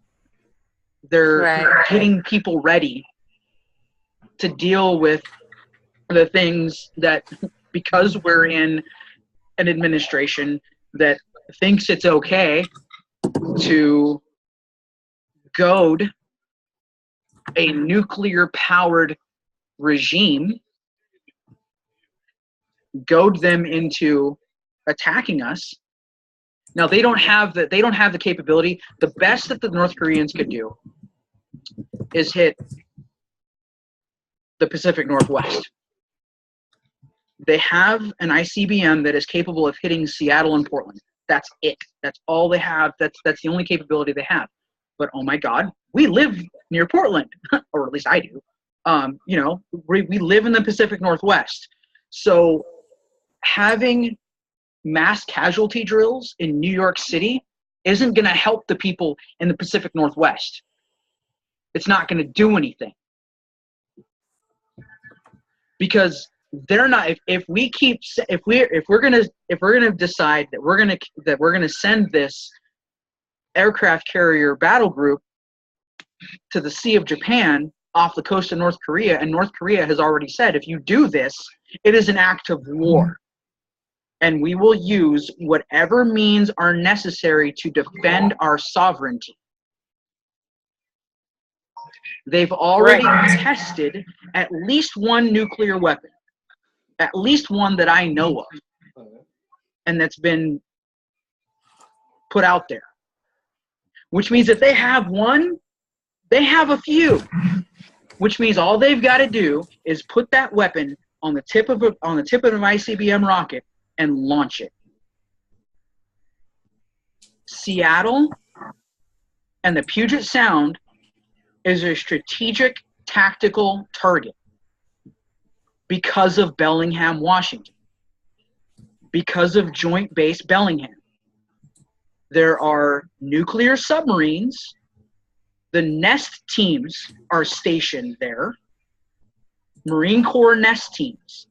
Those are the guys that go out, and anytime you have a nuclear threat, guess who they call? They call Nest. And Nest is put on a plane, and they're sent to wherever they need to go. That's their job. So the first place that anybody is going to hit with any kind of a nuclear weapon or any kind of a weapon of mass destruction is going to be the Puget Sound area. That's the first. They're going to hit the Puget Sound, they're going to hit NORAD, and they're going to hit Washington, D.C. Those are the three biggest tactical targets that anyone can hit.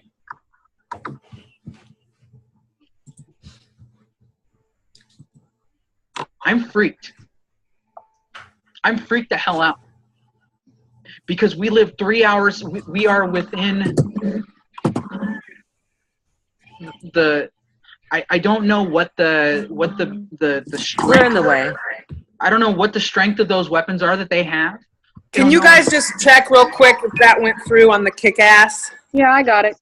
Okay. That's it.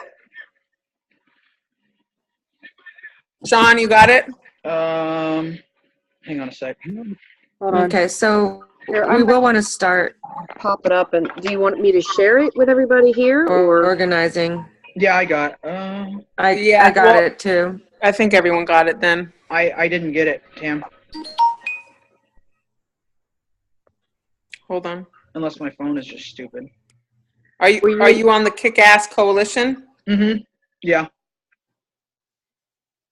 Yeah, the last message that I got before the one that Gigi just put out was Kendall about 25 minutes ago. Okay, I just added your keychain. That was it, Sean. It was your keychain I had to do. Oh, okay.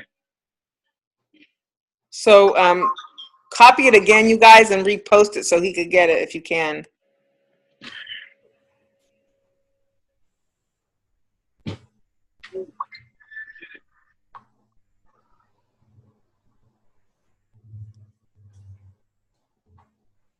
Oh, wait, no, here. No, I got it. I got it.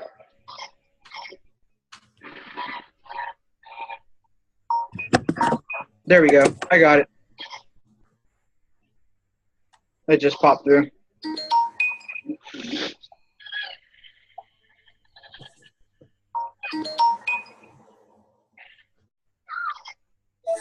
I'm watching it now. Operation Gotham Shield.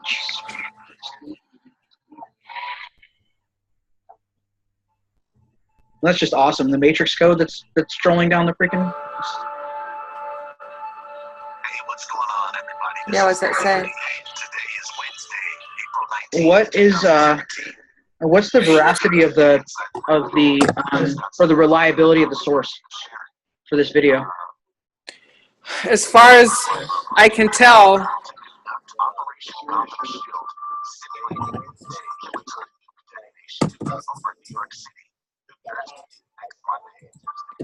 hold on.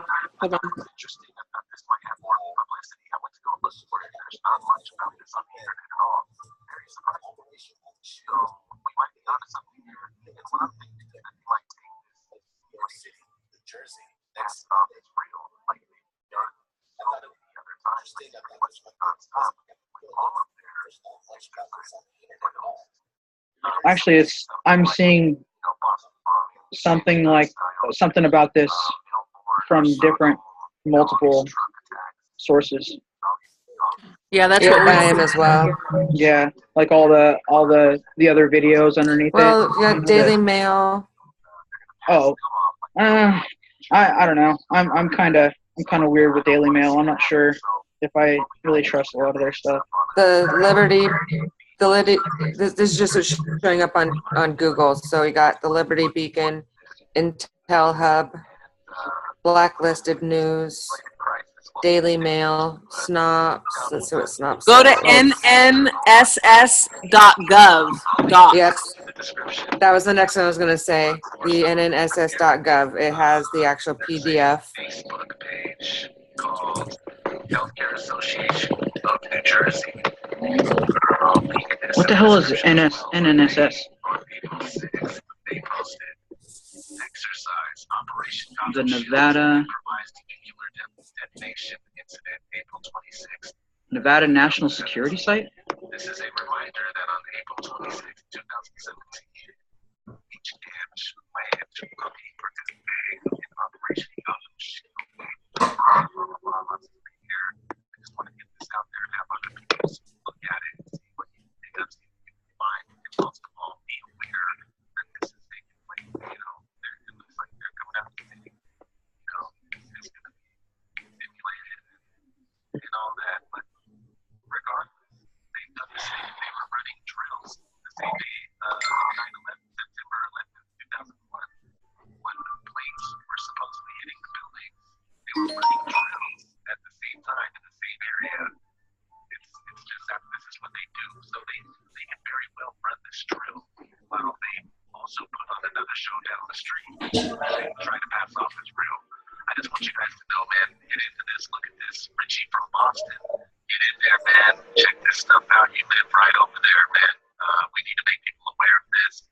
Make sure people know what's going on, regardless if it actually maintains as a drill or not. Hey, bedtime. What are you doing up?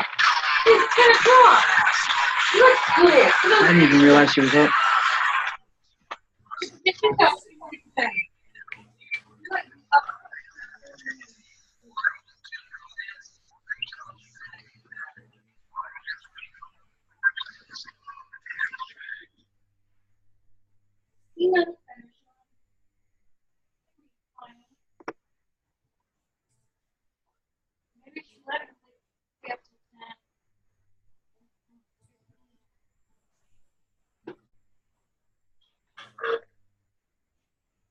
Yeah, I'm not seeing anything.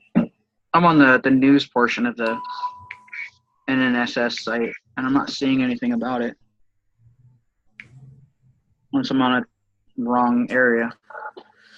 On the NNSA, Oh, SA. Okay. I downloaded. So this is Gotham Shield 2017 and the Northern Lights 2016. Mr. Bruner, Mr. Nate, So it's Gotham Shield 2017, Prevent, Protect, Respond, Recover. Gotham Shield exercise locations. They have New York, New Jersey, NRCC, Washington, D.C., the DOE headquarters, New York City, EOC, and DOE on RAP, whatever that is. So Is this the double arching NSA, consequences. or are we supposed to go on the NSA website? No, it was a, You know what, you guys? Punch in Spell Illuminati Spell- backwards plus .com. Illuminati backwards.com and it directs you straight to the NSA website. That's freaking crazy. Yeah, that sounds about right. Not Sounds good. about- No, it's for real. That's what will happen if you do that. Yeah. I wouldn't doubt it.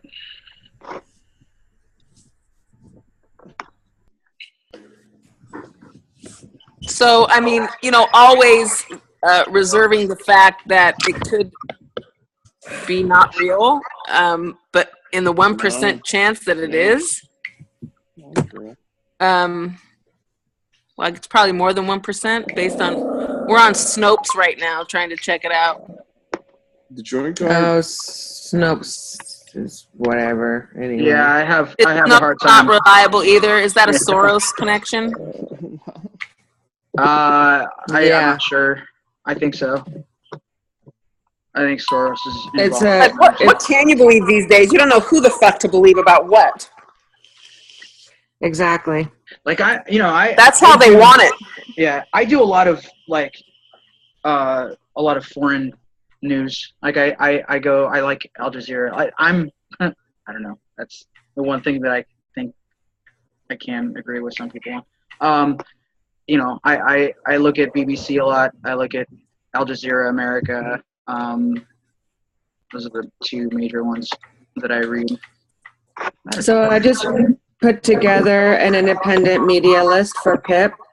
Did you anybody get a copy of that? I'll share it. They're getting ready to put it on their site and make it all nice and pretty, so I haven't shared it out, but I can in our Slack, in our Signal channel. I'll put that in there of the ones that have been recommended as far as independent media.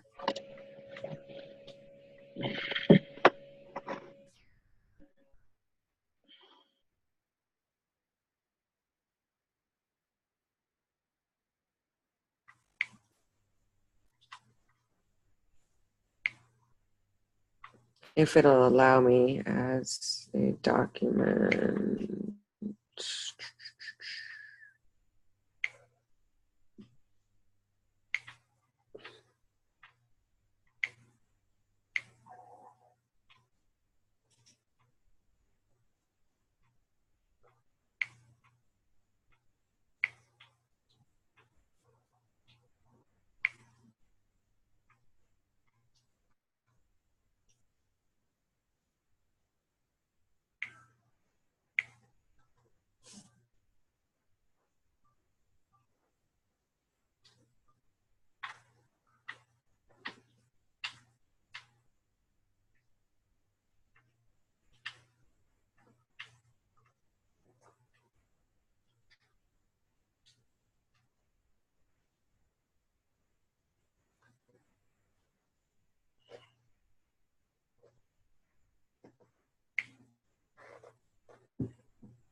I know.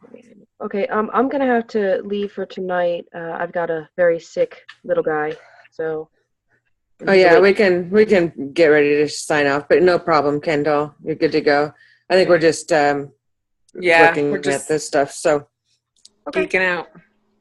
we just all need to get into the docs now and start really working on that. But we do need to find out if you can post in there exactly what we have to walk in, say tomorrow or then the next day, to get an EIN number. I think you just said we just need to be online. Whatever we need to do that, we need to do that. So Sean, did you happen to see what they were talking about on the IRS.com?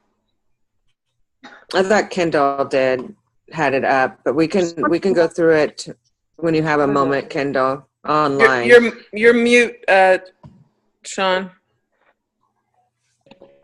I've got the website up right now. So the responsible parties and nominees. All EIN applications, mail, fax, or electronic, must disclose the name and taxpayer identification number of the true principal officer, general partner, grantor, owner, or truster. This individual or entity, which the IRS will call the quote-unquote responsible party, controls, manages, or directs the applicant entity and the disposition of its funds and assets. If there is more than one responsible party, the entity may list whichever party the entity wants the IRS to recognize as a responsible party. Okay, so with that in mind, do we want that to be either Kendall or Rhonda, since they are the co-chairs? Sure. Okay. All right, so we will need the name and the social security number of one of those two people, of either you, Rhonda, or Kendall.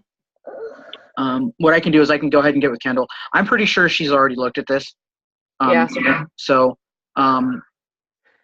yeah. Yeah, so literally, like, after it has maybe a dozen based on my memory questions. And after literally 10, 15 minutes, we could have an EIN. Right. Because let's see, there's corporations, partnerships, international businesses, and then small businesses and self-employed. Well, we're nonprofit, so make sure. Right. So it might be a different. Yeah, I sent Thanks you. for that, Rhonda. I just saw that. For oh I'm yeah, gonna you're pop out welcome. now, guys. I'll see you next Okay. week. And we'll- We'll discuss during signal or something. It's Yeah. fine. We'll Have a figure good it night, out. Kendall. Night. Okay, night, guys. We're gonna we can all check out now. Love Yeah, y'alls, and we'll Love meet you in too. text land, signal Okay. land. Good night, everybody. Night. Good night.